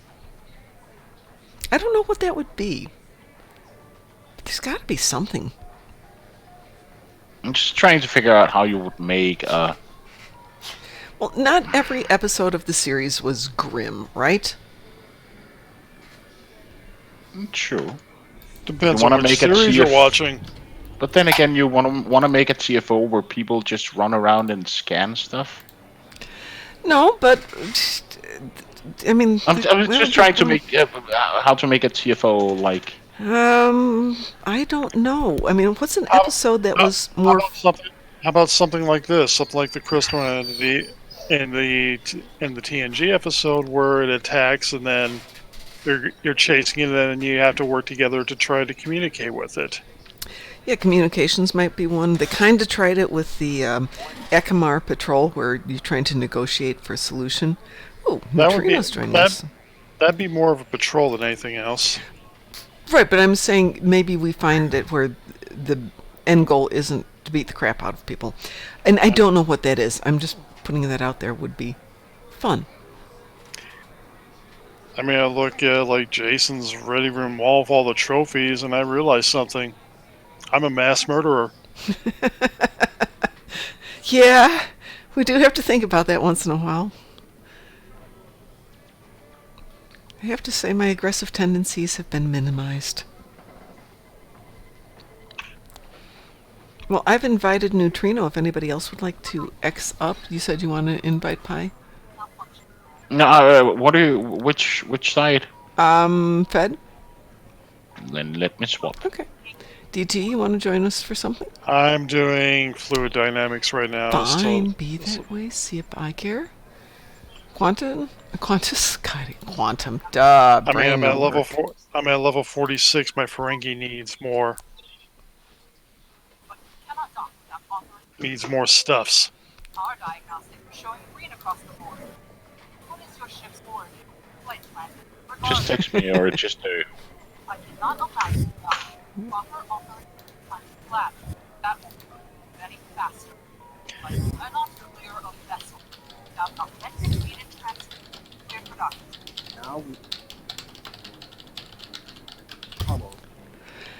I don't know. There's got to be something lighthearted. We had the Muds episodes with TOS, with TNG. We had the one where they find the Tribbles, the Toxutot, which actually was kind of fun. The hunting around on Ryza. A search for the MacGuffin episode, something like that. The one where Nog was trading off points and ended up had to bring somebody Cisco's desk. Pi, I sent you an invitation. Oh. Somebody's breathing in their mic. Somebody's frustrated. I don't like the VOD war. Like it all. The whole thing. Nobody likes the VOD war. You can't buy them off.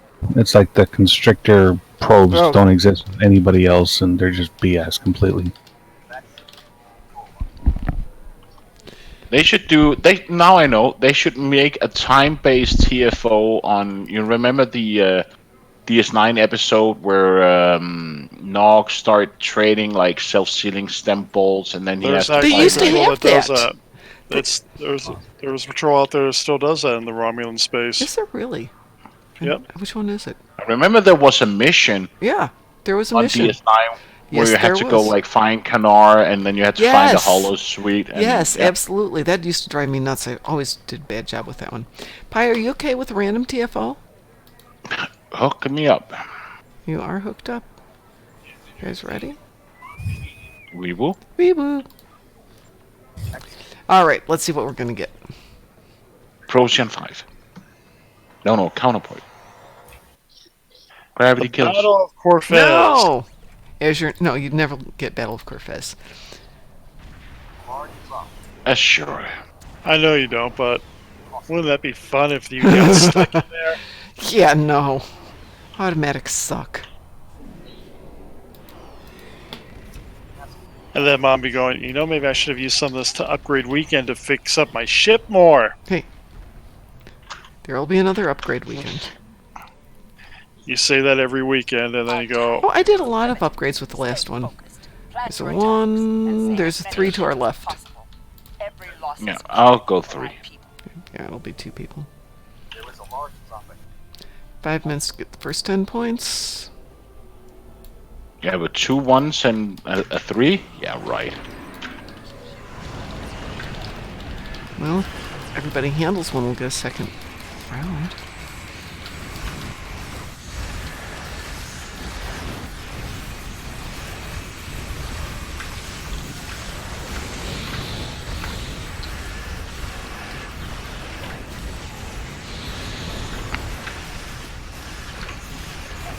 Don't understand why there's so much. This is the longest freaking cutscene crap I've ever seen in the game. It's such a non-important thing. Yeah, cutscenes in Delta Rising were also maddeningly boring. I would wish they would actually do so we can skip all cutscenes instead of like specific ones.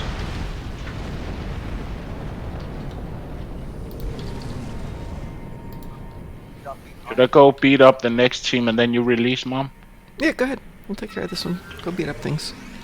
Just don't go more than 10 points. No. Yeah, of course. I don't need to tell you have that. Sorry. We have 2 1s, right? And we just took a 3, and there is one over there I can't see. That's a 5. Okay. Okay, go get And the you 5 might and I'll come have, join you in a minute. Oh, there's like 3 people on the 5. Okay. you're gonna need the people on the 5. 5s are Here comes tough. Here's the 3. All depends on what you got. Yeah, these people aren't particularly strong. Okay, so we got our 3. Where's the 5? Do you need help on the 5? A Falcon dreadnought is escaping. They just got the 5. Okay, good. I'm going to start this other one over here. So it gives us 8. It's actually quite funny how powerful the Tholians are in the TFO. Yeah.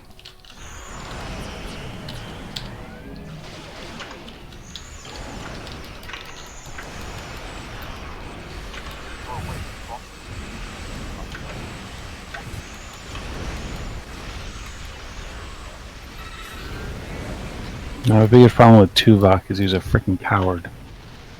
Played a coward in Voyager. He's just never really did anything to redeem himself. I don't get it. How is he a hero? I don't really understand.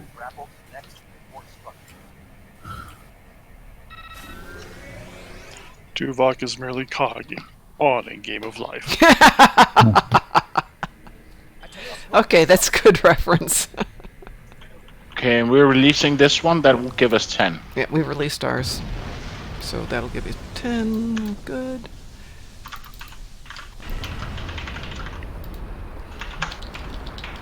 Turns out if you sneak up on somebody hitting them with Sompek Lightning, doesn't matter if they have shields or not, they're done. Yep. Well, they can knock them back. Did you guys get yours up there? Okay. Yep.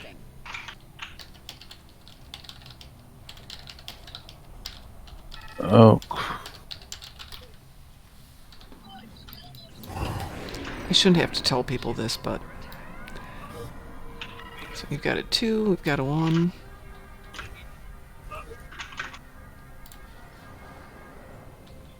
I'm gonna soften up number 1. Oh, I was going over there. You're over with the number 2. Go soften them up. I'll get this number 1 over here.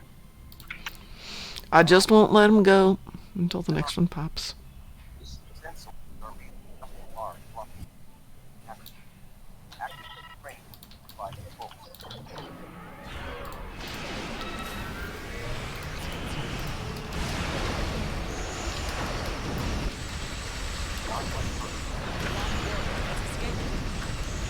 Well, somebody Somebody didn't did it. read the message. 3 of us mentioned it. 2 of us mentioned it. You and I mentioned it.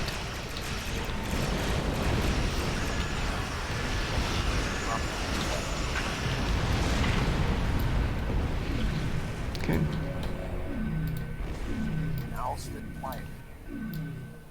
I can stay here if you guys want to go start something. I'm just waiting for the next one to pop. There's a 1 over here. Go. Okay, Release it. I'm releasing.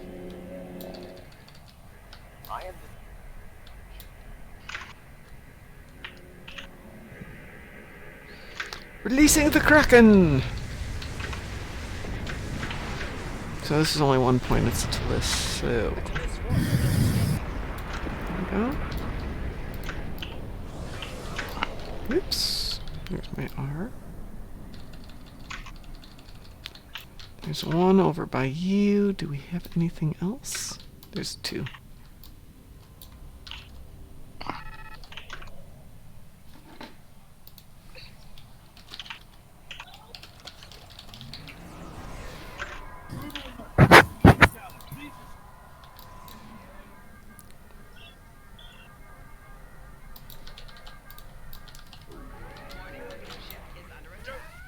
There's a 2 on. Oh, you're on the 2. I'm on it.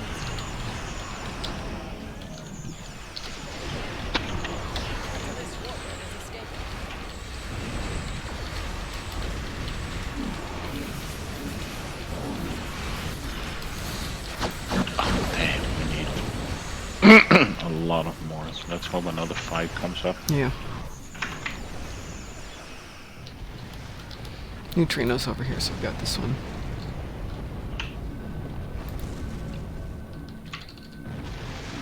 Oh, you're over here too. Yeah, because it's the only one that's there. Oh, really? Yeah. The other day we had one that was like 3 5s in a row. I had had one one. where- I had one where everything was 1. There's nothing. Oh, there's a 5 over here. Where? Oh, on my way. Here I come to save the day. It's Mighty Mom. Is it Mighty Mom? Yeah, it must be Mighty Yeah, Mom. it is not.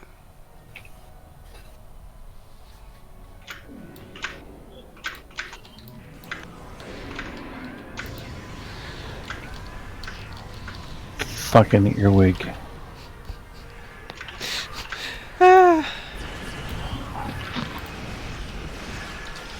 Level 47, yay! Getting there. Yay. Ooh, got a tarantula.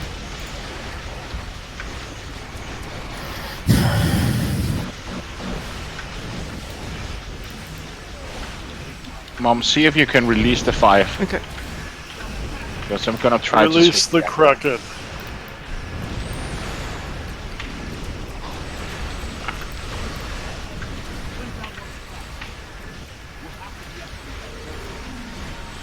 Oh, damn, Got he's it. skating my face. Ooh, even that. Got it. Kapla! That's splat. Now we just need 1-1. 1-1? 1. 1-1? And we got 45 seconds, so if the Shit. dude that released the... You're not gonna get it. Come on, guys. Nobody's over there. It can take all 5 Now of us there's to do that. Oh, they're over there in the 3. Get the 1. And if he didn't release the first one the other time, we would have We had would it. have had it.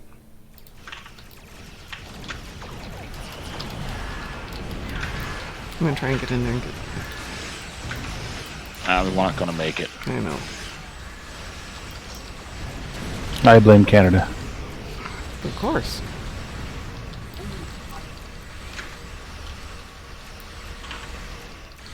No, I can't even get this one released. Okay, missed it.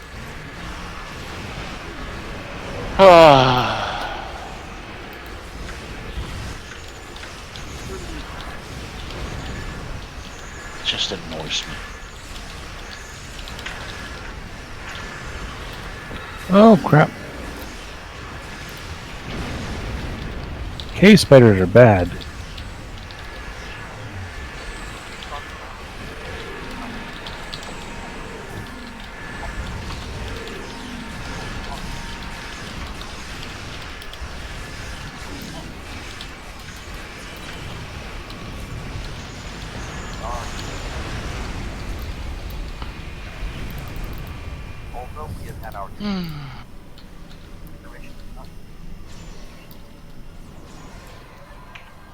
See, there we go. There's Tuvok just said that Starfleet doesn't want to have any species or creatures enslaved. Sounds very Tuvakian. But I mean, But the we're whole not counting thing androids. androids still count. Clearly. Well, we got 2 minutes left to twiddle our thumbs and do nothing. Yeah, but we're not gonna get the perk for the last one. I know. But we still get to kill things. Yeah. Always good. It helps when they make it potentially possible to get them without hitting it down to 3 seconds.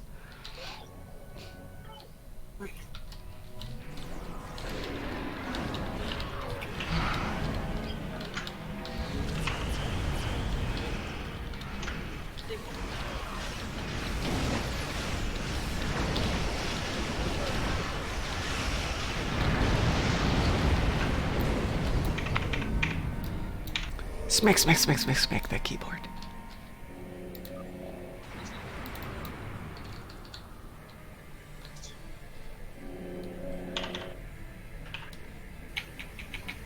You bastard! You're not having a good night, are you? No, it's just these guys can attack before you're able to move, Yeah? and that's completely fine. Well, yeah. They're them. We're just us. That's That's why they're what- bad that's- guys. Is there any more? That is what I said the other day. Like when you do Sankethi and like the arrays, or you have to like disable the tractor beams, Mm-hmm. like in the Sure here. Mm-hmm. The enemy can disturb you, Yeah, yeah. but we cannot disturb them when we attack them. It's not Yeah, I fair. know. That's why they're the bad guys.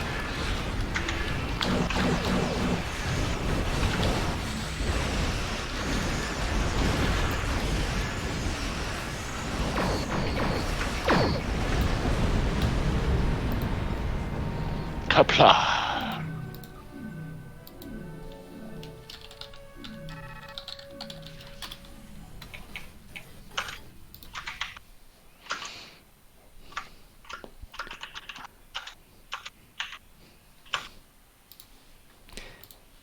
I have to jump back into chat here because I haven't been paying attention. Nope, nobody's...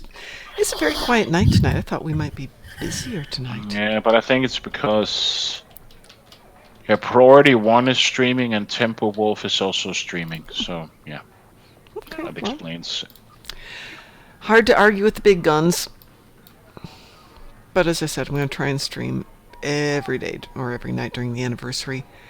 Since I now have a commitment tomorrow, I will probably be on early in the morning to talk about But you're not going particles. to get a lot because Super Bowl. Well, that's why I was going to do it in the morning. There's not a lot of Super Bowl in the morning. Right? It's not in the morning. They're gonna have a thing for all day. Yes, Yeah, this- but who cares? Seriously. Well, I a don't lot of even- people care. About 53 million people care. Why? I Because sincerely people have are no addicted clue. to gladiatorial combat. But there's one thing that I laugh about when I'm like over abroad, Mm-hmm. is that you call it the World Series. Yes. Well, Yeah, it doesn't how even can- it doesn't even constitute more than 100 million people that I mean are any way connected to it. It's not the How- world. how- anyway. It's not the world. It's not like the entire world are in this house. And how can you call it the World Series? I Because don't. it's an Americanization Well, of you things that don't well, you matter. Well, you don't really see that many Chinese baseball teams. No. Well, But then you could then why not call it the Universal League? The Galactic Series. Because How's that? Americans The want to Galactic think they're more Series, important than right? other people. Yes, because They have a Miss Universe. Clearly, we And- entirely make up the universe. Again, something you invented or you started, right? I didn't didn't invent it. invent it. Don't What the heck? blame No, us. but we blame Canada for Yeah, everything. exactly. Well, yeah, you should. Of course. They're- I mean, they don't do Not even anything a real else wrong. country anyway. That's right. Not a real country anyway. Canada. I mean, they have to get friggin' like underwear models to run the damn thing. Tell Sav that. She'd like that. But it's just because it's something we laugh about over here. Because again, this like discussion we had the other day with like America is like, a lot of Americans see themselves as like the one and only, sometimes, like how we sometimes perceive the. Well, the thing that I find the funniest is that there's an estimated 1.7 billion people that basically worship football, and then you come over to the United Put it in States, chat for you. and our American football is just so important to nobody, but we want to pretend it is. That's the important part. We pretend it's important. And also the continuous discussion of you calling it football, but you don't really use your feet, and we call our football, or we call football, but you call it soccer. So Mm-hmm. That's because somebody in that audience is hitting. It's well, I mean, that by itself actually does make sense as colonialization. If you say it is one thing, then the people that disagree with you suddenly become less important. Ideally, you should call it handball, but then again, you There would already conflict is with a another sport called handball. Yeah. I know. But look at the British. They didn't take over just by having a superior military. They destroyed the culture. They took over the people's way of seeing things. They infected the mind. That's how they won. That's a good point. It's the same thing in America, but we're not nearly as smart about it.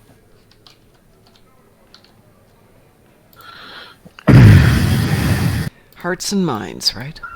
Yep, that's how you take over countries. It ain't going to be with brute violence. Americans don't seem to get that, but we want to claim that we do. Of course, Saab wasn't on to read that, but that's still. She's not. By the mom, just a pub quiz. Just Yes, the yes. thing we just talked about. Do you know who invented handball? No, I do handball. not know. Somebody was Well, having which a real version problem of jerking handball? off. Our version of handball. Okay, I still don't know what that helps with. My sister's ex was a coach for Olympic team handball, which is different from regular handball. Talk about a made-up game. Handball. Handball. No, I Just don't know. Who was it? handball. We did. We The as Danes invented something? We as in our country, the country I live in, invented handball. so that is the game where it's two people and you smack the ball against a surface. It comes back to you. Correct? No, that's How the hell do I swap transponder? No, handball is where there is a goal in each end. It's like 11 people going back and forth. That they What? sometimes have that they have in the Olympic Games. Team handball. Team handball. Team handball. Okay, that I know about. We Okay. handball here. That's team handball versus handball, which is just two players against each other. Okay, team handball, European handball, or Olympic handball. Yes, I know a heck of a lot about it, but I didn't know it was invented by you guys. Well, thank you, because that's a fun sport. As I said, my sister's ex used to work with the International Olympics Committee, making it an accepted Olympic sport. How in the hell do I end this freaking quest? Which one? Which one? Oh, now it gives me the opportunity. You never end it. You're going to be No, there. I was forever flying around for the better part of and 5 minutes with no opportunity to end the damn thing. You're really having a tough You day. are. I don't like the Vodwar. It's a freaking stupid story. Not even interesting. Yeah, it's not my favorite. Though I happen to like Dust to Dust personally, except for the maze. I like the fact that they put in enough decent challenges that you have to go do stuff. You have to do the maze, you have to do the electrical thing, you have to do a little They should have repelling. divided that up in 2 missions. That would have been a good 2-mission one.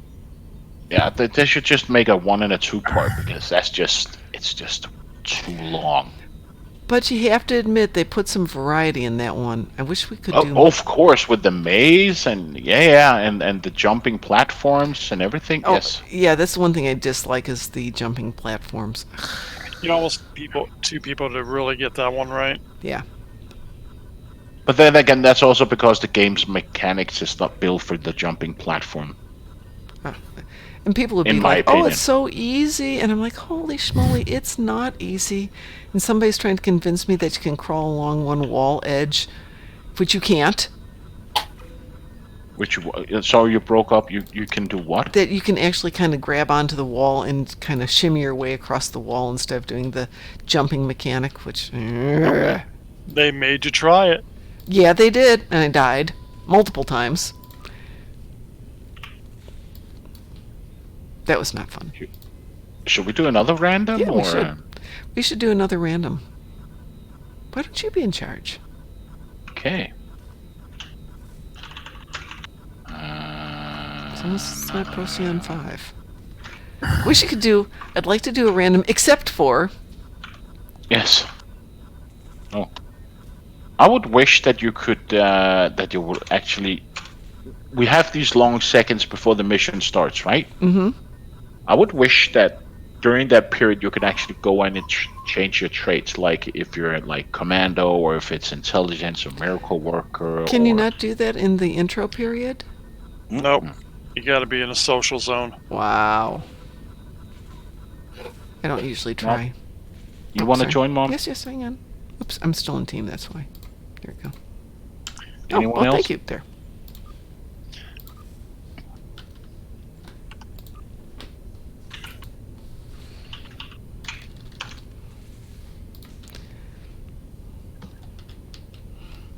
As I slowly accumulate a few more.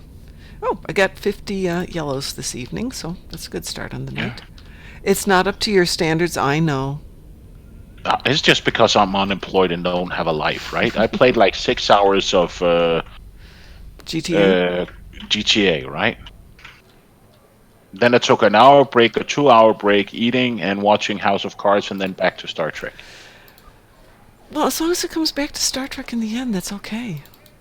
Are we ready for Q? I'm ready for Q. We woo. Whoop whoop. Woo wee. Woo, that was fast.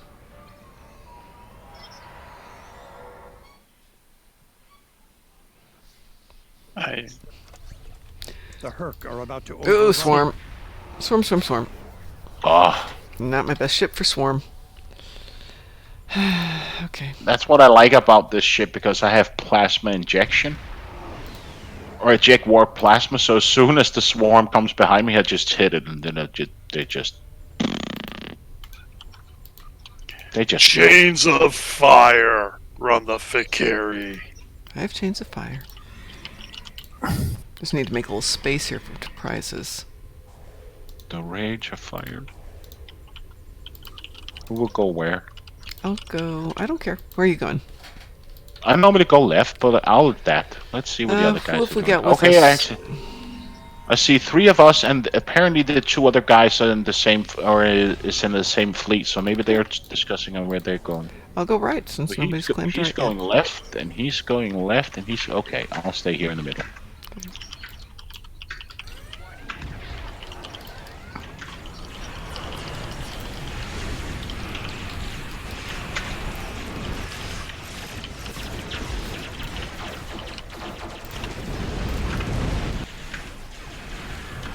This one is easy because now I know where to flank. In the rear? In the rear. For I don't know how you For flank, your but that's For your pleasure. Mom. How do you? I don't know what. Normally I flank from behind, but I don't know how you flank. I tend to flank in the flank myself. I'm a flanker. Yeah, flanker. Flankers, yes. Wow. Unless you can flank from the top. That would be fun.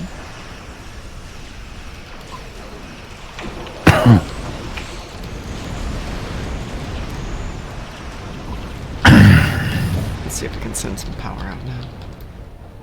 You need help over there, or you're good? I got one. I see he's alone over here.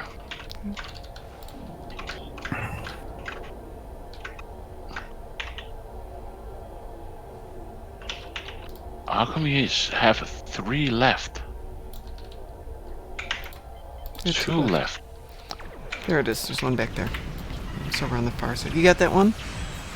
I'll get the back one. I got one more here. I got the back one. Okay. Yeah, it's just you're missing one. This is 9. I'll go to the middle one here. I'll Wait go for to the this. far one and get the satellite.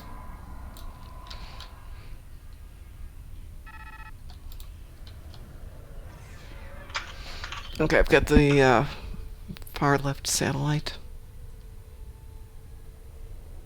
I'm seeing the other guys are over at the last one.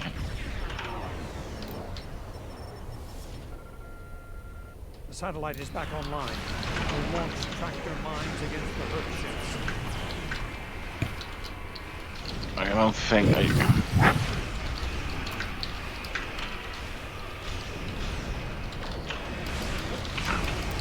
Okay, maybe I'll upgrade some of these weapons. Oh, I think at this point it's less my weapons than it is a matter of I need to get everything else to work with it. Which one is missing? Is that last one? I've got mine over here. Let's see if I can see it from here. I can't see, there's too much visual noise. It's the last one.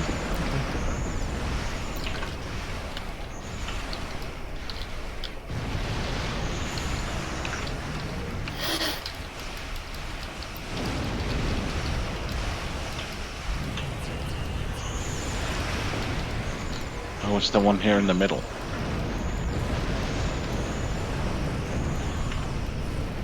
You got it? Yep.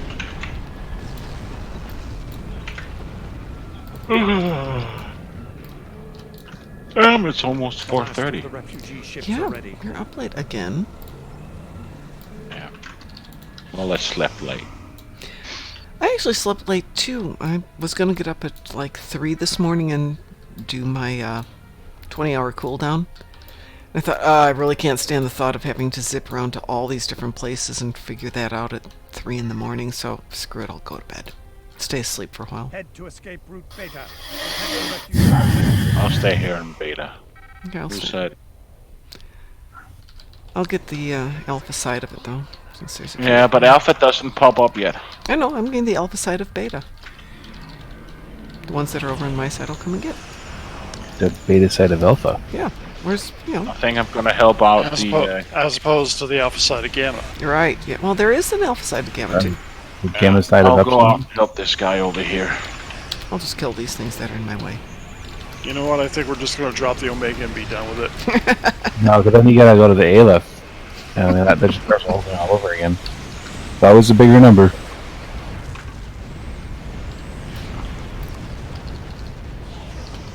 I'm going back over to Alpha since all these guys are dead. They're dead, Jim! If only.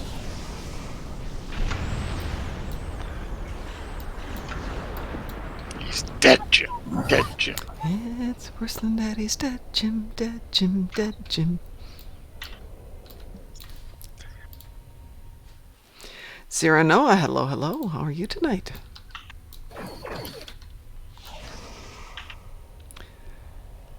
Refugee ships heading down escape route Alpha. Protect them. Oh, Yeah, I'm hit Admiral. Now it's your turn, Mom. Oh, Piffly Poofle, this is easy. I have toys. Hurt dreadnought on sensors. Careful. Shout if you find them. Hurt ships spotted and escape route Gamma. Get over there. Yeah, I'm glad Remember I to was right. deploy the mines. People keep forgetting deploying the Yeah, mines. the mines are fun. Who's got the hive ship? Why am I I don't disabled? know. Must be over here then. Okay, I don't have them. Does anybody have any Mountain Dew? It's in the fridge, duh! He's in beta. Yeah. I can't find the Mountain Dew. I don't remember the whole skit. I'll find the script for it because I can. So much for the hive ship. I haven't heard that in forever. I don't even remember where it comes from. It's 8-bit theater. Thank you.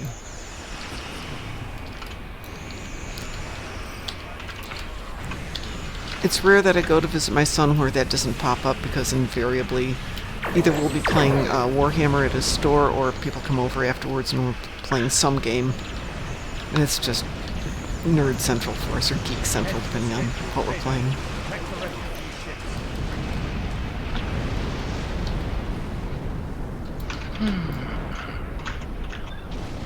Well, this is a brilliant idea. Bring down What are you escape doing? routes. Well- Protect them. Beam down to a planet that is full of pathogens. That sounds like fun. It does. I mean, it sounds like this is something that they would definitely do in Star Trek. Sure they would. It's like, let's choose the worst conceivable place and take no safety materials whatsoever. Which mission are you running that's got the pathogens? Purgatorio? Again, that's part of the mission. The So. evacuation. Mirrors and That's part. Oh, Smoke and Mirrors? Mirrors and Smoke? That one? Yeah, that's actually a fun episode. I kind of like that one. Found the video, threw it up. All right. In Skype or in Discord? Discord memes. Okay. By the way, the other day I was playing a ground mission, and do you remember the patch note they did a long time ago that actually if you had the Breen officer, you didn't need to put him in an environmental suit because, yeah, and I discovered that I had to put him in an environmental suit because he was taking damage on ground. So I actually reported a bug to Cryptic saying, you said in patch note, blah, blah, blah. blah blah blah blah blah blah blah blah. Blah blah blah. And then they respond to you, we never put a patch note that said blah blah blah. Ships spotted at escape routes. No, Blah, but they blah, said, blah. ha ha ha. So what did they say? Well, I just reported in the in-game bug and I never got a reply, Oh. so I don't know if the bug is bugged or the bug system is bugged. I still don't think they put it. I don't ever remember seeing a patch note where it said blah blah blah. No, but they said in the You're just patch not note- reading far enough in. You're being a literal data. Why, thank you. I endeavored. I to got my try and Echo find Papa it. 607 out, Oh, that's so good. and it's making short work of everybody. Yeah, that is fun. You know, considering how that episode is, I think I need to get an Echo Papa for my Ferengi. Oh, yeah. Yeah, it just makes sense. It's the ultimate defense. Along with Sunpick Lightning. Soundpack Lightning and Solar Gateway. That's what I've got going on right now. You just don't use the solar gateways in Tholians. Well, the fun thing I did the Borg arc, and I just ran around with my machine gun. Lex knives. Well, I didn't do the episode to get Lex knives yet, though I did Oh, make an okay. outfit, as you saw, where I dress like Lek. Yes, indeed. Well, now I actually need anti-proton device. Earth ships spotted at escape route Gamma. Oh. Get over there. To which I can say, why doesn't anything on this ship blow up? I was going to say that the other day, and I figured nobody would get the reference. It was not one of us. 2 people send out their swarmers in one go. I did. I sent out my swarmers. I think I did the same, so it's just like swarms with swarms with swarmers. You know, you get tired of smashing. I keys love around. when they were bugged. Oh, Don't you remember when they were bugged and you did ISA? They just took down a gateway God, and yeah, that attacked was the fun. computer. that was a great They, moment. I don't know if they were bugged or if they got nerfed. Because that's... I think they got nerfed, but I it think was they got so nerfed. much fun.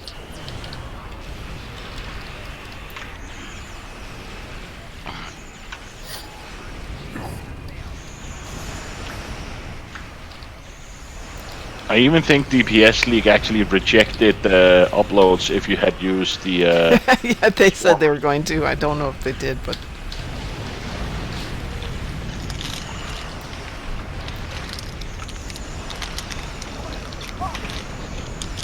I almost feel bad for the Kandari. Just wiping the floor with them. I do think I gotta start... I guess I should start skipping through some missions. By the way, I'm using my Decor on my Ferengi now. nice. Why? Because I'll just switch... Because I'll EMP, then I'll switch to attack mode and I'll launch missiles at something. Yeah, Why? that's a nice thing. Why? Because you can. That's the one. Exactly. It's fun. It's fun. You don't have to explain things to you. It just works. It's like I did the Borg mission. Go through the thing. Now blow up the tactical cube and go, torpedoes, plasma beam, tactical mold, missiles. I get to push the red button. The first thing I do every time I enter a fight with this character is I drop my Delta reinforcements. Okay. And then I put out another salvo of Peregrine fighters. I drop the Voth power subcore. Yes. Then I do the destabilizing tachyon burst. And things just drop. And then I hit them all with the torpedo spread 3. So nobody has any shield. See, that's what's good. See what the humans actually get for something. Torpedo spread 3. Yep. It's the only reason to have them. I'm sorry, I'll get into my Ferengi voice now. Humans are very good support creatures. We don't come have up a with special anything worthwhile, but we have a special term for them. It's called cannon fodder. oh, I forgot. I also have point defense system going at the same time. I've been using that a lot too. I did load my decor up. I just spent a little bit today, and I got a bunch of Ferenginar plasma dual beam banks for the front. Mom, look to your left. To my left? Or to your right. Sorry. Where you're standing? I was just giving you tea. Oh! Hold on, I haven't tried my tea Earl Grey hot yet. Mom, you shouldn't have. Humans, they go through this and they try this tea. No, what the human needs to have there is blood wine. Blood wine? Yeah, I have like 5 barrels of it. I gotta give it away at this point. No, Frank. Blood wine! There you go. How's that? We've got our blood wine. You know, Pi, we're standing here by the bank drinking. We should be sitting up at the bar drinking. That'll cost you. We brought our own. You brought your own bar. Mm-hmm. What sort of stupid human point brings their own bar to a bar? I took my aerobics gear on. What do you think, Mom? Oh my lord! The problem with humans. They're so obsessed with luxury, they don't understand how to value it. So they walk around with a bar in their pocket, but they don't know when to use it. Clearly not.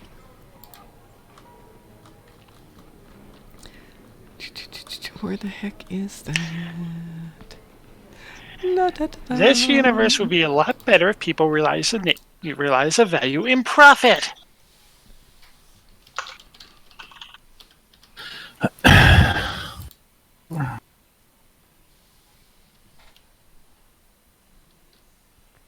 Cyrano tripped and slammed her head into the wall today. Ouch. They should sue.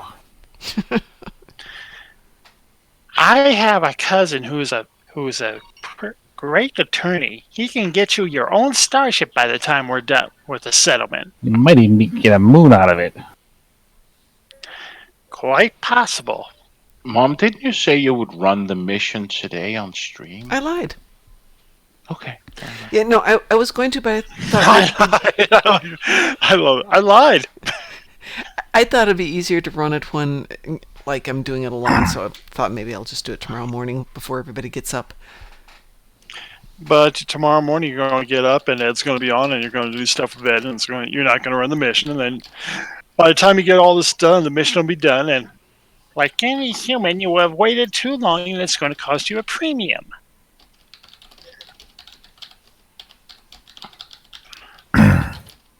Who did we lose?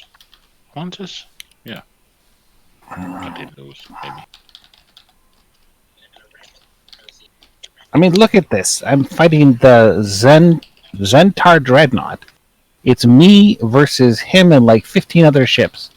And every time he gets a frigate out, it's destroyed because he seems to think that Ferengi are just negotiators.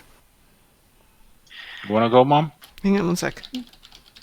We're related to Lek by blood. Lek kills things.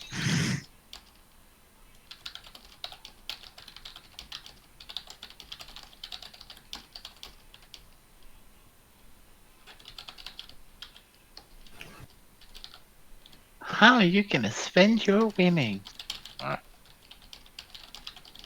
Any way I want. What am I going to do with these marks? That's what I was doing. I was trying to figure out what I'm doing with these marks. I'll buy those. Yes. I will join you if I can make that work.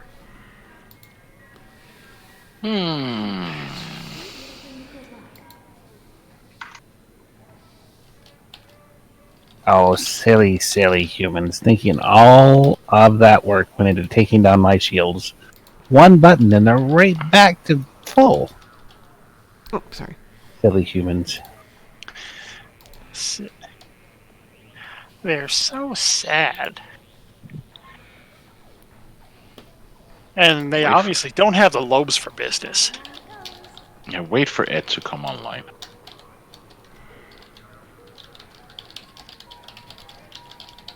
I think he's one of Ed's friends. If I'm not mistaken. I'm gonna queue us. Go ahead. Weeble. Weeble.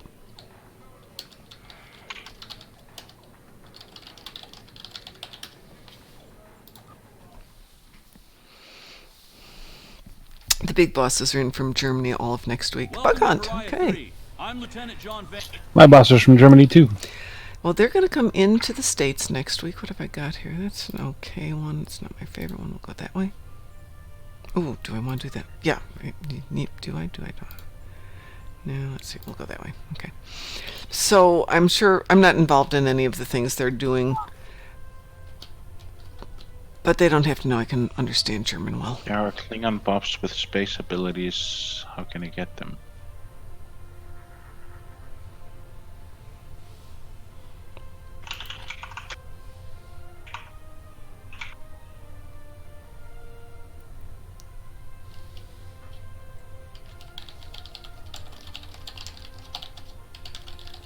He's saying space abilities.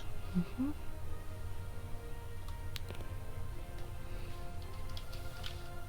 I'm just wondering, are they things that are sitting in like the fleet bank? Yeah, he's just saying Klingon space abilities. What space abilities? There's like a ton. Yeah.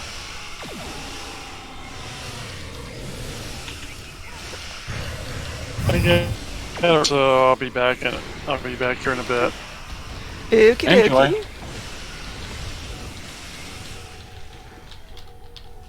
That's an interesting looking ship. Which one? I don't know, I've never seen it before.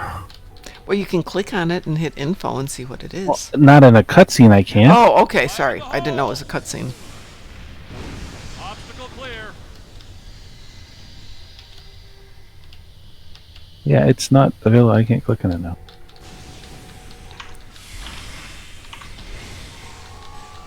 Oh. Selling buffs for veterans. Oh, crap. The wrong way.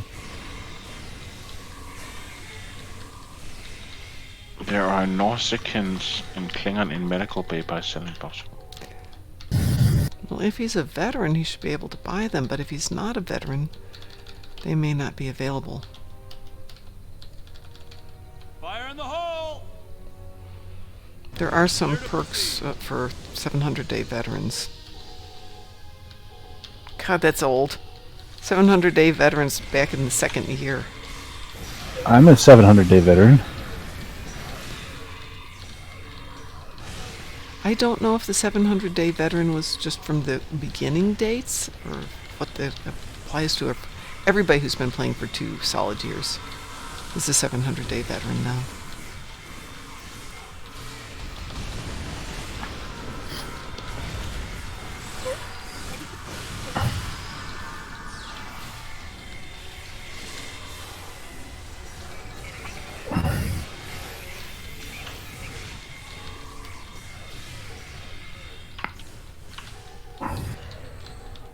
Gallstaff. You have entered the door to the north. You are by yourself, standing in a dark room. The pungent stench of mildew emanates from the wet dungeon walls. Where are the Cheetos? They're right next to you. I cast a spell. Where's the Mountain Dew? In the fridge, duh. I want to cast a spell. Can I have a Mountain Dew? Yes, you can have a Mountain Dew. Just go get it. I can cast any of these, right? On the list? Yes, any of the first level ones. I'm gonna get a soda. Anyone want one? Hey, Graham, I'm not in the room, right? What are you watching? I want to cast It's a magic. D&D thing. It's pretty funny. All these spells from? He hasn't cast anything yet. I am though, if you listen. I'm casting magic missile. Why are you casting magic missile? There's nothing to attack here. I'm attacking the darkness. Fine. You attack the darkness. There's an elf in front of you. Whoa, that's me, right? He's wearing a brown tunic, and he has gray hair and blue eyes. No, I don't. I have gray eyes. Let me see that sheet. Well, it says I have blue, but I decided I wanted gray eyes. Whatever. Okay, you guys can talk to each other now if you want. Hello. Hello. I am Gallstaff, Sorcerer of Light. Then how come you had to cast magic missile? You guys are being attacked. Do I see that happening? No, you're outside by the tavern. Will I get drunk?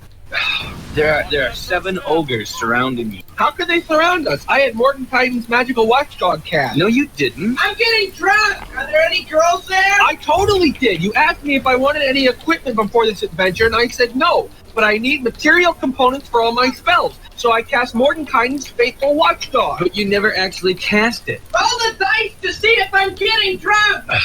Yeah, you are. Are there any girls there? Yeah. I did, though. I completely said when you asked me. No, you didn't. You didn't actually say that you were casting the spell. So now there's ogres, okay? Ogres? Man, I've got an ogre slaying knife. It's got a plus. Go Denver. Ogre. You're not there. You're getting drunk. Okay, but if there's any girls there, I want to do them. I remember this one.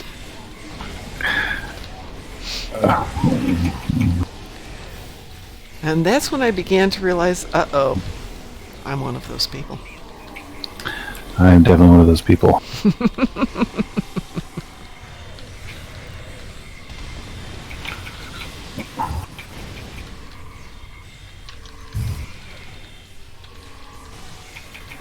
you get your Denver out?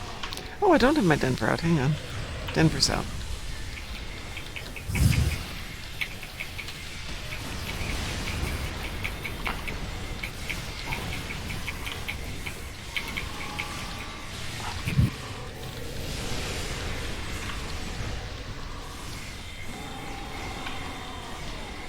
I have to check into that whole BOF question for Stefan. And I'll probably run it past Ed, though, to make sure I understand what he's asking about. Well, if he's German, then he will be online tomorrow. Maybe Yes, just he will. tell him to talk to Ed. Okay. He had logged I think it's one of Ed's friends. It is. I chat with him occasionally, but my German's not that good.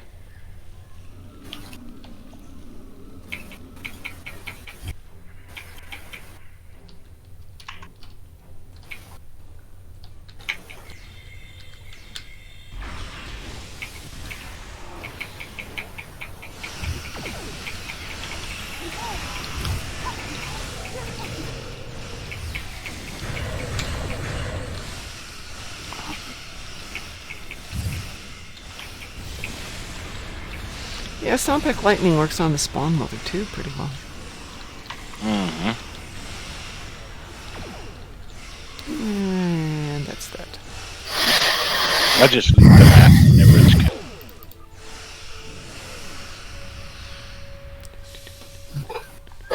Wow, that's the first. I need Romulan marks more than I need anything else. That's sad. So I can set off the charges and bring down the hive. Yeah!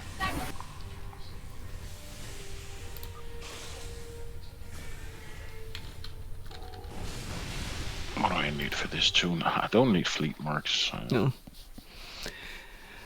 No, I need to work on that too. Okay, so let me go back and read this question a little bit more, and let's see where we are.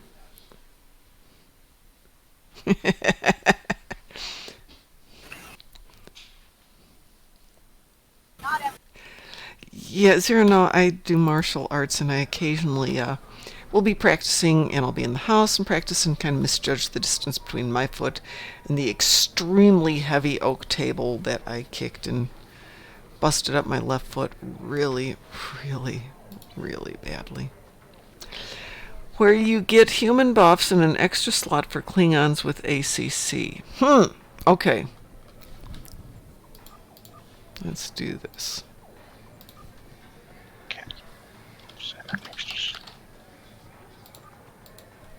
I don't get the question at all. I think he wants to. Is it talking about the extra R&D slot, or is it talking?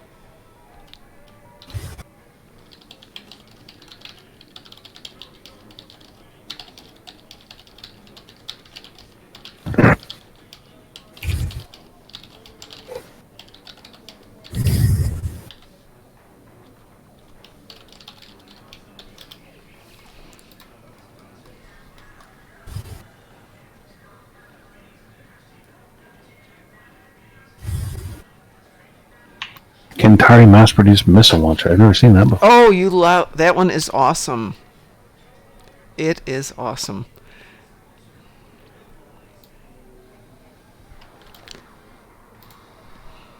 Okay, I'm trusting you on this, Mom.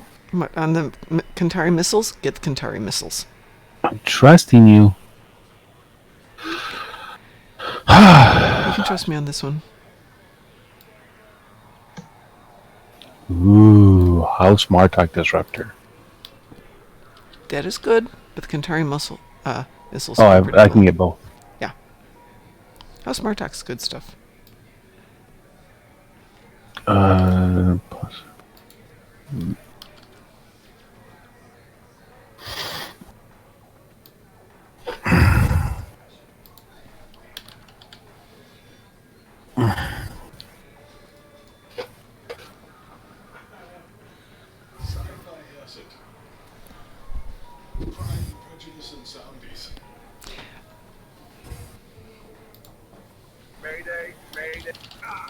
I don't care if Moran's in trouble. Let his dumbass die. It's his own fault.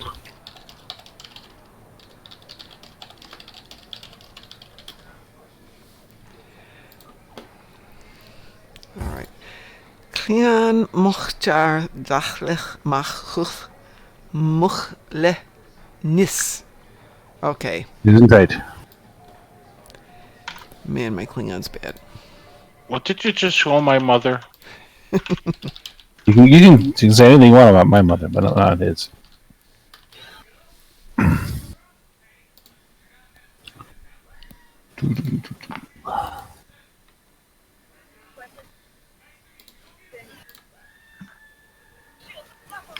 Shut up. No one cares if his shields are buffering.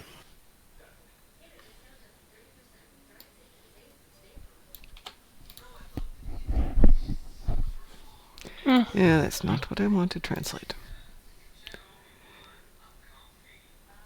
Okay, well that didn't work. Moskar Hatrith. See if we can Something with a that. Klingon translator. Yeah, this isn't a good Klingon translator. Let's find a better one.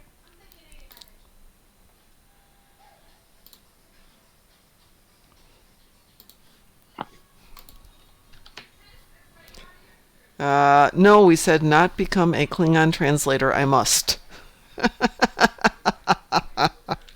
Okay. No, we said not become a Klingon translator. I must. Did Yoda suddenly become Klingon? Yeah. Does he know that?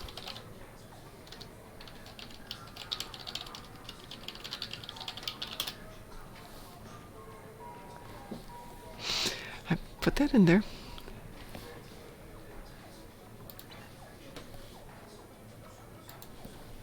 Alright, so I need to go to the KDF homeworld. I need to turn that off first. I need to come back here. How Smartok and the NASA can kind of make the core of disruptor builds. They can. Hi, Lant. How are you? Very quiet evening here. Everybody's off doing stuff, getting ready for the big sporting event tomorrow. The Puppy Bowl. It's so fun. There's a sporting event tomorrow? Yeah, the Puppy Bowl. The Puppy Bowl. The Puppy Bowl. It's just monster cute fun. It is my only sporting event I try and watch every year. Alright, so I need to go to the Klingon homeworld. Hopefully I've got the ability to do that. I'll see if I can track this down. I almost have 300 million in my bank. Congratulations. Hacks. I burned 200 million doing stuff, so I'm kind of poor. How is it looking with contrabands? Good, I'm fine. I grabbed a few more today, but I'd finally done some missions to pick them up, so all of my tunes, except the 2 tunes who have the time but not the need for it, are fine. Okay. Because I got like 93 stashed. Just hang on to them. Yeah. Oh, yeah, by the way, did you clean out the Klingon bank with? I cleaned out all the winter stuff from the Klingon bank, and I put it over in SWC. So it's there. All right, we need to get active on the KDF Colony World projects, which I will try and kick off with the event next weekend, because my Klingons are really poor on the lithium at the moment. And I want to work on the Armada, because we're kind of down here and nobody loves us land. So we're discussing possibly starting our own Armada, but I wanted to talk with Matthews from Sons of Mechleth and see if they were interested in joining us on that one.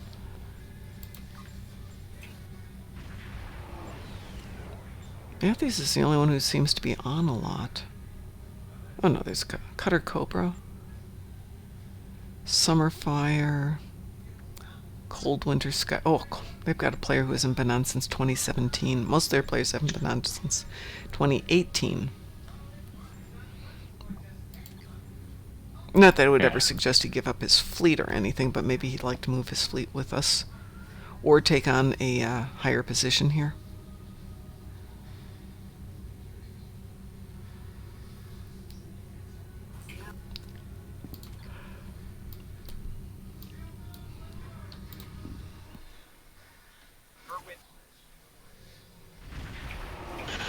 So I'm going to try an experiment. Uh-oh. It's a very easy one. Anything breakable, hide it. Nothing breakable. Too easy. When you pick up the 10-year anniversary, or the event, the Omega event, it counts the 20 hours from the time that you complete it, I believe, or possibly even from when you turn it into Q. Correct? Mm-hmm.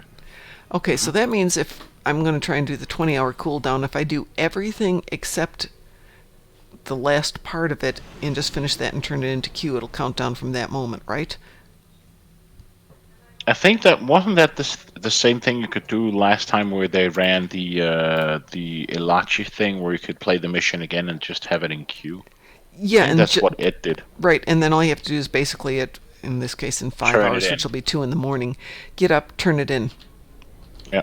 Okay, so why did I come down here? I was going to go over to Medical Bay.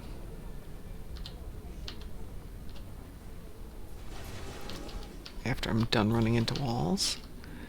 Okay, so Medical Bay is over in here.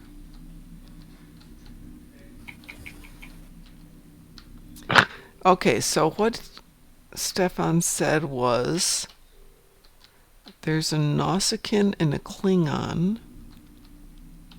Nausicaan and a Klingon walk into a bar. Ouch. I sent it off to Ed too, so I don't know if I don't have my notes anymore. Didn't he say in Medical Bay? No, I think he said on... No, I don't think he said anything about Medical Bay. Okay, he said Klingon City, right?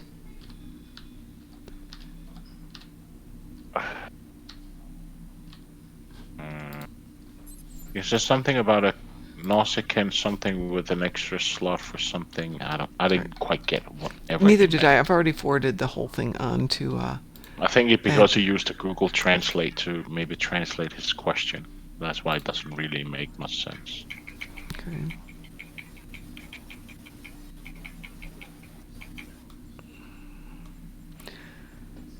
So, gosh darn it. Forwarding it to Ed is a good thing, but then I don't know what the heck I sent him. So, yeah, I'm over here at the homeworld trying to figure out bridge officer training, but he was trying to find out about something with space abilities. KDF with space abilities? KDF buff? Yes. KDF buff with space abilities. But what space ability? Yeah. I'm not seeing a Nausicaan around here. Well, there is on First City, right? Yeah. Oh, not First City, the academy where they stand like next to the entrance. Okay, maybe that's what he meant. There's a Gorn and there's a Nausicaan, right, where you can act. Yeah. But there you can only exchange and like you can on the academy with the. But he was saying something about a veteran. Mm-hmm. So let's see what we can find out about that. If anybody out there knows that detail. No problem taking a break from Stow-Lant. I would say we all do it. We don't all do it, but most of the sane ones do. I was actually discussing that with my coach today. I'm thinking about maybe taking not a break from this, but decrease the number of hours that I do this so I can focus on the book a little bit. Okay, so there's a Gorn personnel officer here. There's a conscription order. That's not it, though. There is a... No, that's the Gorn still. I want the Nausicaan now. Nausicaan. That's just reassigning or conscription, so you can get people or not. None of these deal with the veteran. Negotiate a deal. They're so freaking whiny. The crew from Discovery is very whiny. Yeah, they are. Okay, I'm going to have Ed handle that one. I'm going to let him know what we...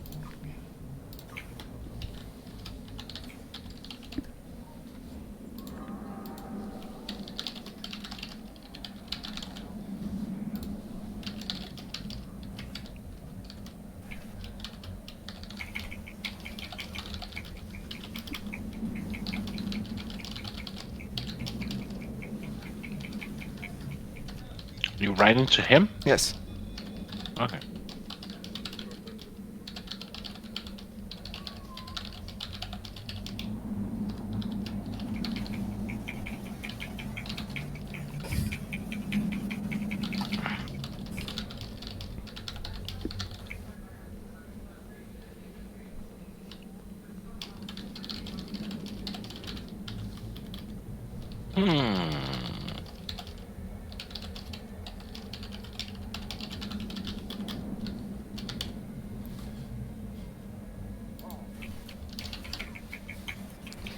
Alright, so I have no idea what he wanted exactly, but...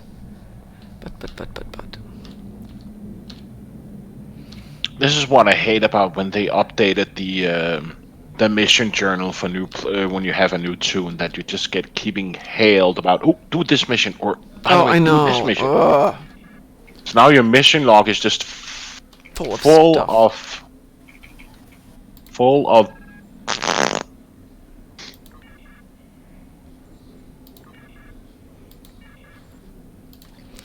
I'm not entirely sure what he wanted. I mean, there's a veteran dilithium refiner, but I don't know a veteran officer. Or any additional slots for veteran officers.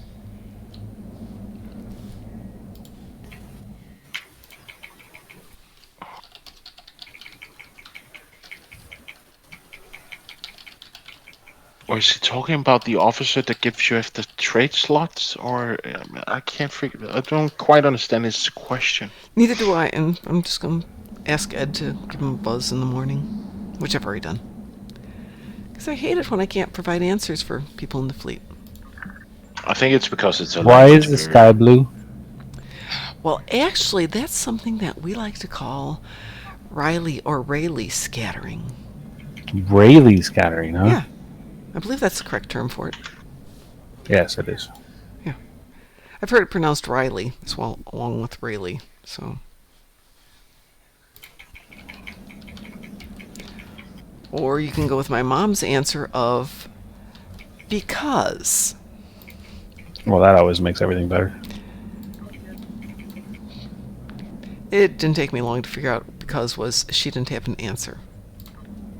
But I love my mom. So, hey. Then I realized she wasn't. Oh, dilithium is a bit low. Oh. Lower than normal. Yeah, it's 454, Pfft. but... Yeah, no. No. See, I don't have a problem with my mom, but the moment she starts talking, that's when my brain has to turn off. No, my mom was relatively smart, relatively well educated, experienced, not terribly biased in any way, shape, or form. Just, intelligent human being. And sad that she's not around anymore, but that's how that goes. My parents are both going to be 70 this year. My mom made it into her 70s. My dad made it to his 80s. And for me, it's just an argument to not smoke and not drink. Thank you very much. At least not to that extent.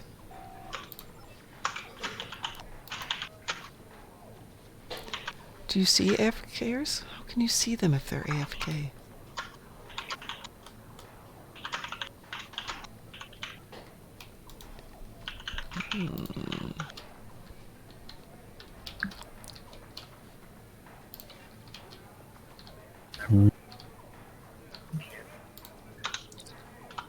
The Klingons can be beaten. I've been decimating. I know they can be beaten. Where that?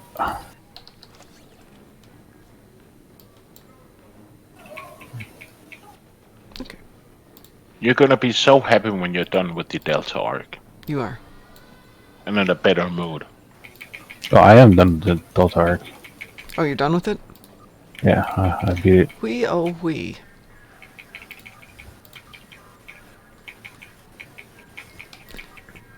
My sister couldn't whistle, so she'd walk around just going whee oh whee and saying the words.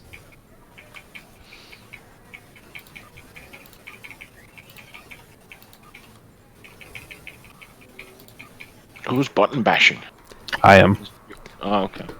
On my attack by Mastiff.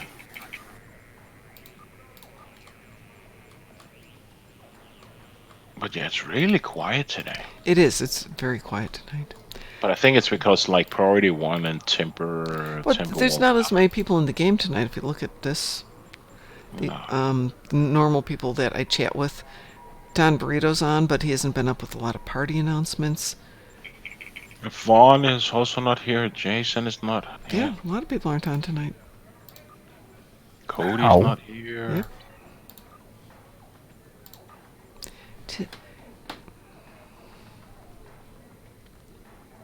Yeah. Ed left like 20 minutes before you came home. Ed's been up late lately. He needs to go to bed and get his beauty rest.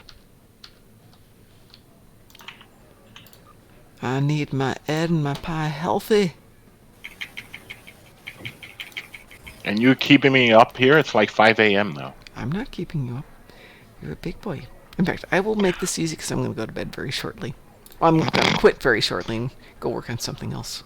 Because it's only... Oh, it's after 10 here. Ah. And now I see a mom again. I can't find my freaking officers. Which officers? I have two... My officers... Oh, I didn't know you could warp them to you. Or yeah. Transport them to you. Yep, they now have regroup officers. Well, I'm doing that, but I can't get my... I can't get them to show up. That depends of... is it a mission you're playing or what? Yeah. Yeah, but sometimes you're only allowed to bring like 1 or 2. Oh, which mission are you playing? I am playing... what is it? Possibility of Reason. Oh, that's not one of the ones that's typically bugged. Which one is that? Oh, that's It's the one of the new. new ones. Yeah. Yeah, but I don't think you can bring all your officers to the possibility. No, I only brought 2 of them. Yeah. One of the Kabali ones was bugged where you couldn't. If your officers got left behind, they stayed left behind, and it was really hard to get them back up. And there was a command to bring them to you, but I can't remember it. Pick up ambush. No, that was not a TFO. That was one of the new. I think that was an event mission, or one of the new featured episode where it doesn't pop them in. Can't remember, but yeah. It was. It had happened before too. What was I gonna do before I decided to call it a night? I was gonna upgrade something. So, this is running Advanced Fleet Dual Disruptor Beam Banks 14 Ultra Rares. Yeah, I had a question for you at this point. I needed quad cannons. Yeah. How do you get those? We can buy them from the bank or from the exchange. That's one way to do it. No, I can't find them on the exchange. Well, that doesn't mean they're not available. It's,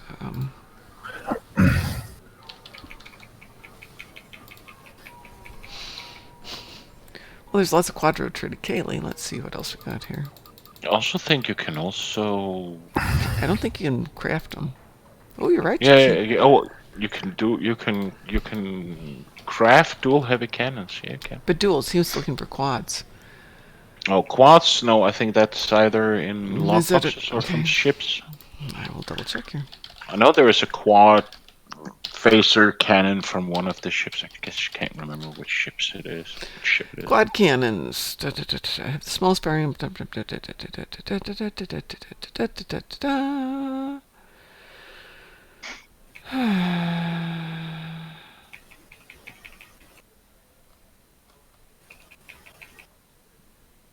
Great. I just found out there's one of these. I've leveled this too, and I just forgot to give him one of the pieces. Right. Anything other flashing green down? Is there a particular type of cannons you're looking, or type of quad cannons you're looking for? Well, I saw there's a build for an escort where if you have the cloaking device, I forget what else, there's another one, a stealth module, and 4 quad cannons, then it's supposed to be like the strongest DPS build you can do. Okay, disruptor quad cannons are a type of ship weapons only available with the Ningtao bird of prey, which you'd have to purchase. Let's see if there's another way here. Quad cannons, how to get as a Fed. Okay. I have the quad phaser cannon on the Fed.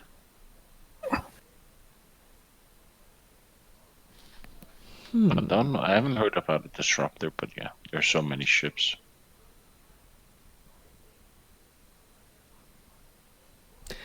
Okay, there's quad cannons from the Tactical Escort refit, the Sao Paulo. Yeah, Peasonmon just wrote Sao Paulo. Yeah.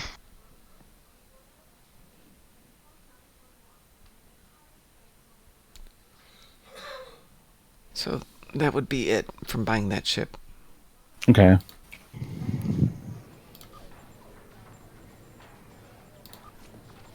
I was thinking I could put that on my my escort, my stealth escort, or my intel escort. That'd be a useful thing to have.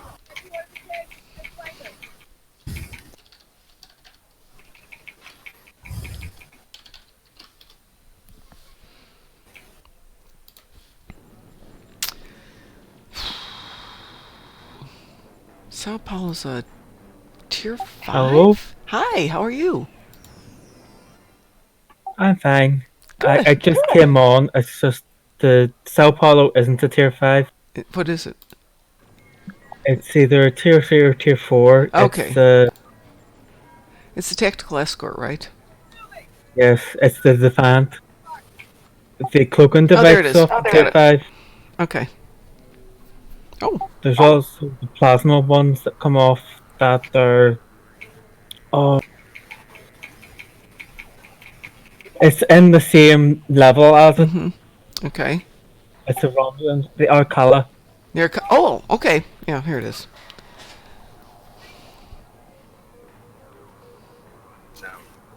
So, does that help you, Frost? Yeah, Okay. I'm looking to that. Okay, I obviously got them at some point, so I've got a Sao Paulo and I've got the Arcala. I know where that one came from. The disruptor, I think, comes off the Ningtao. Yes, yes, it does. Tier 3. It's not a tier 4; it's a tier 3 ship. Wow. The Ningtao Bird of Prey. Or as I like to just go, now! The Ningtao. You said Ningtao class? Yeah, it's a tier 3. Yeah, maybe I should get that one next time because I have a disruptor build that Take might a look and see if you don't already have that available. I think there was a pack that came out some time ago because I clearly have it and I don't remember ever having but I don't run this often buy. No, I don't have it. I think it was given out probably 2015. Okay. A very long time ago. Yeah. I don't have it here, so. Okay. I'm curious why you're doing the quad. Well, I just thought it would be an interesting thing to try because I have an escort build that I want to try. Oh yeah. It's just beware they don't drain all weapon power. They actually drain 10 engine power. Okay. It's sort of like they are good, but it's sort of like the drain to the engine power. Most people just look at them and go. But they're one of the few weapons that have crit X as a multiplier when you upgrade it to ultra. You cut out there for a second. Or at least you did for me. Oh, can you hear me okay? I can. I'm having people cutting out, but other people are saying they're not hearing the cutout. So did everybody hear him or was it just me? I didn't get the... Okay. Okay. All right. As long as you can hear him, that's important. Well, then let me ask you this question, since you are more technical than I am. I currently am running Ultra Rare Mark 14 Fleet Disruptors. Is it worth the investment to try and take it up to 15 or Epic?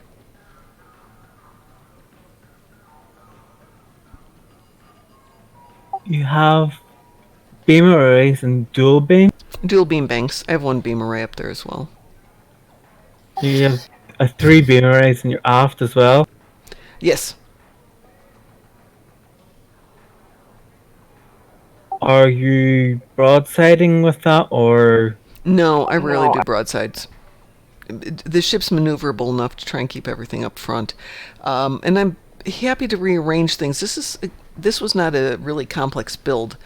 I just kind of threw everything on this while I was playing with the Morrigu, and I've started to enjoy flying the Morrigu, so I'm figuring this is one of those builds I want to craft up a little bit more. You can see it's a bit of a hodgepodge. It looks alright. Are the elite disruptors? Fleet disruptors. Just advanced, not elite. Is it worth going to elite? Well, you see, they're just plain old disruptors. I wouldn't bother upgrading those, because you could get... Elite fleet drops, I think, the disruptor debuff on the... But is it... Hold on, let me look at this. I have to actually see the...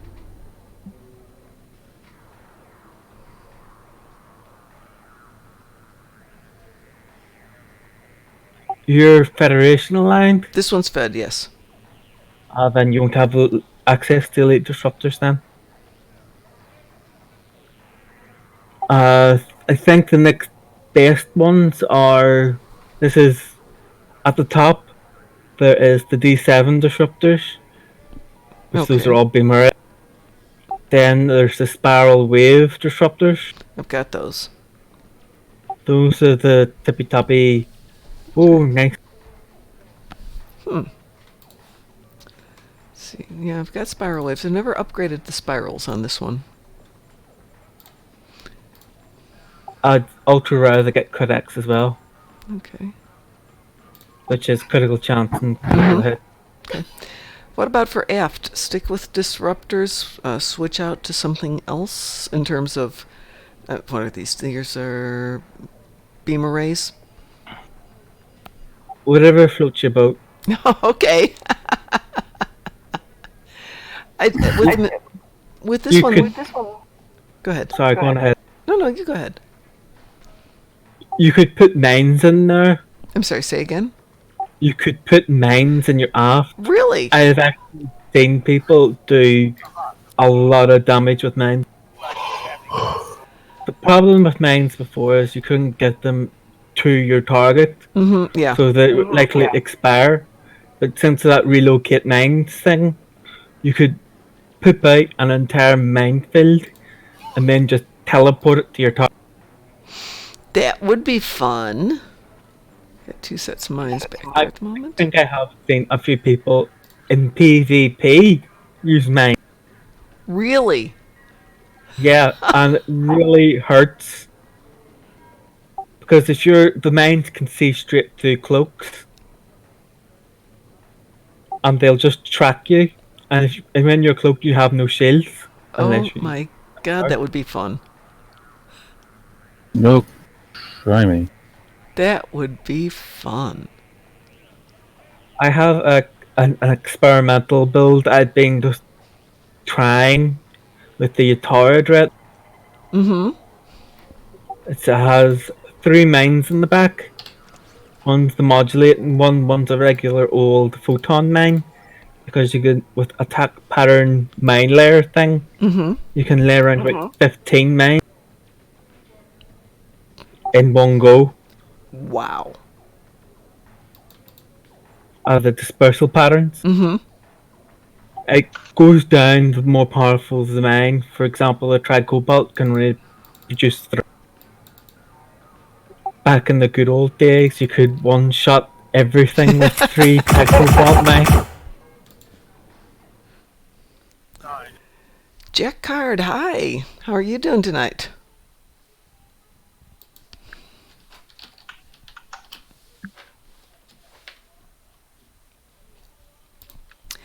All right, fine. This would be one for trying a little bit of an upgrade here and seeing how it goes here.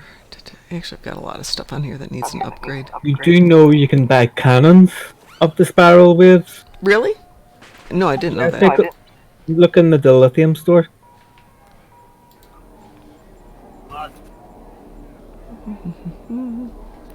The dilithium store. Sorry, wrong one. My bad. There we go. Thank you. I thought I cut out there. Especially it would be under reclaim.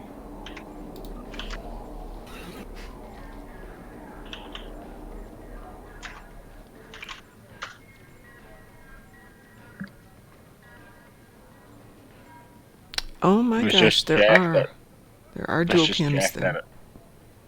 It's just Jack that are jealous on all your upgrade token. And I said to him, that's because you love the minigame. I do love the minigame. Wow. That's... Now, there is a thing.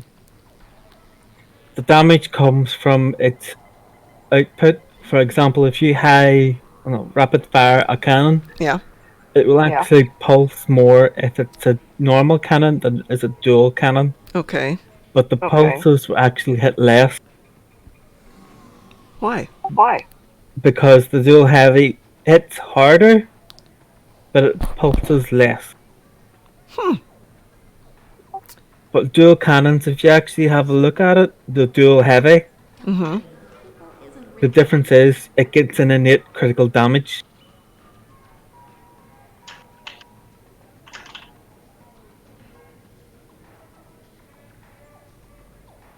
Okay, I see. I remember back in the day, you used to have R&D anti-proton dual heavy cannons with the 100% critical severity. 100%? 100 on it, Wow. plus critical severity. Because anti-proton have normal critical severity on them. The cannons also have critical severity on them. So you could go all crit D and have a massive amount. Jeez. That would be fun. You can actually add, I think it's now 110 points to critical severity, given that there was a new mod that came out after. Wow. Let's see what I've got for lithium here. Oh yeah, Jack also says dual heavy cannons have a longer cooldown. Okay. That makes some sense, of course. Yeah, it's 3 seconds versus 2 seconds, though.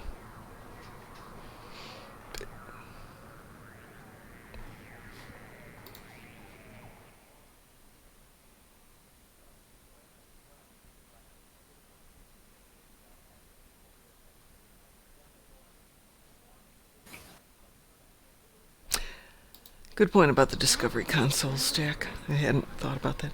Yeah, fortunately, I think I have sufficient dilithium here. I could probably do this. This tune very rarely buys anything. She's been around for a long time. Where in the hell did I get that ship from? I don't know. Which ship?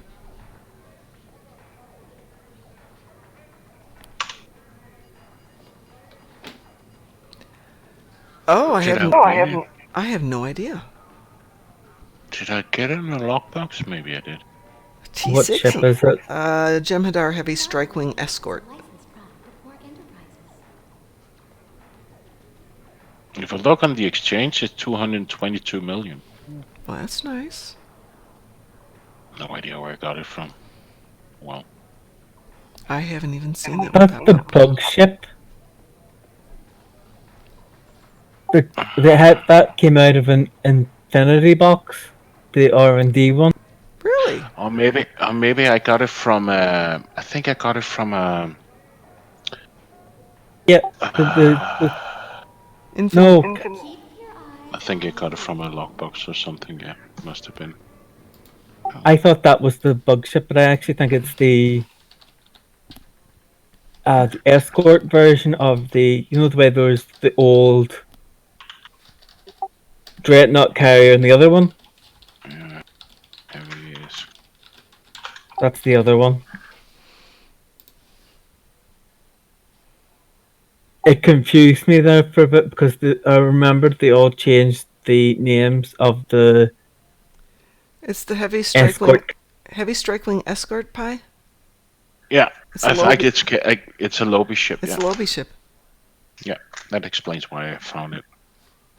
Apologies, I got confused. Don't apologize, goodness. There are so many ships now. There's 650 ships in the game. You're allowed. Yeah, I don't even know why did I even get this ship. Jack, if you're asking me if it's Romulan main, no, it's or is Pi's Romulan? Are you running a Romulan at the moment, Pi? No, I'm running a Fed. Okay, yeah, I'm running Fed too. My oldest Fed. My old lady Fed. Why did I get this? Your old lady Fed's Romulan. This tune is my my Andorian's my oldest Fed tune.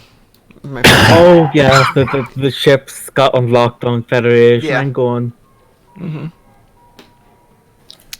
I think it was because I wanted to give it to my Jem'Hadar, but I don't know why. Now I'm flying the Dreadnought cruises, so why am I getting this? Whatever. Have you seen the prices of the Borg duty officer? No. No. Take a look on the exchange and look up 21 of 40. 21 of 47. 7 million. Oh, that's the wrong one then. Oh. It might be one of the 20s. It's either 21 or 32. There's too many. Well, there's 47 of them, clearly. 32 of 47 is going for 30 million. You should have a look at the powers. Some of them are really powerful.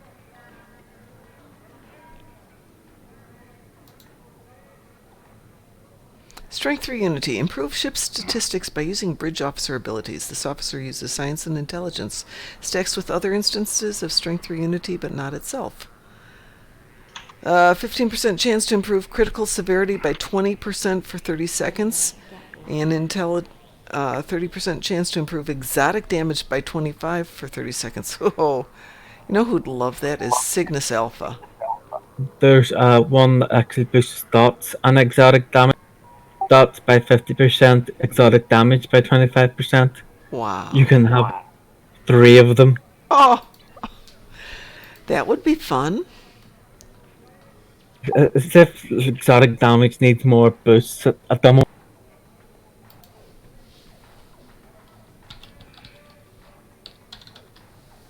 More and more we become like Q. No, Snap your fingers and things die. One Punch Man.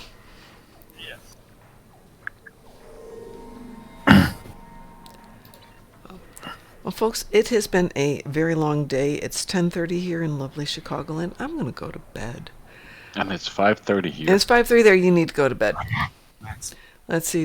My son is a letter trader. Are they expensive? Yeah. Hey, Jax, thank you for joining us. Beelzemon, thank you for joining us. Pi, thank you for joining us. Frost, if you're still there. Absolutely. Thank you for joining us.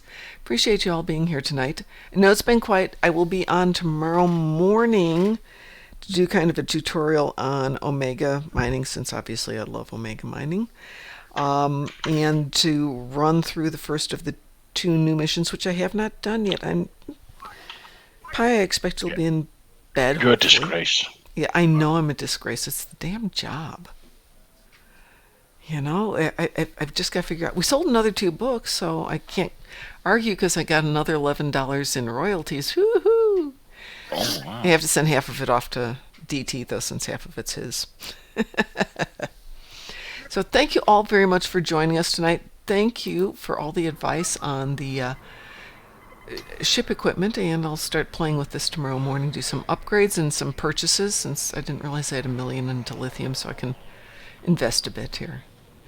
Everyone have a great night. Thank you very much for joining us. Take care, and we'll talk to you tomorrow. I'll set up a raid. Have a good night, Mom. Thank you very much. I'll just set up a raid and launch it, so you don't have to put the end video. Oh, okay, fine. Be that way. Works for me. Okay. Launch it whenever you're ready. Yeah. Take care, everyone. Sleep well, and we'll see you tomorrow. Bye. Thank you.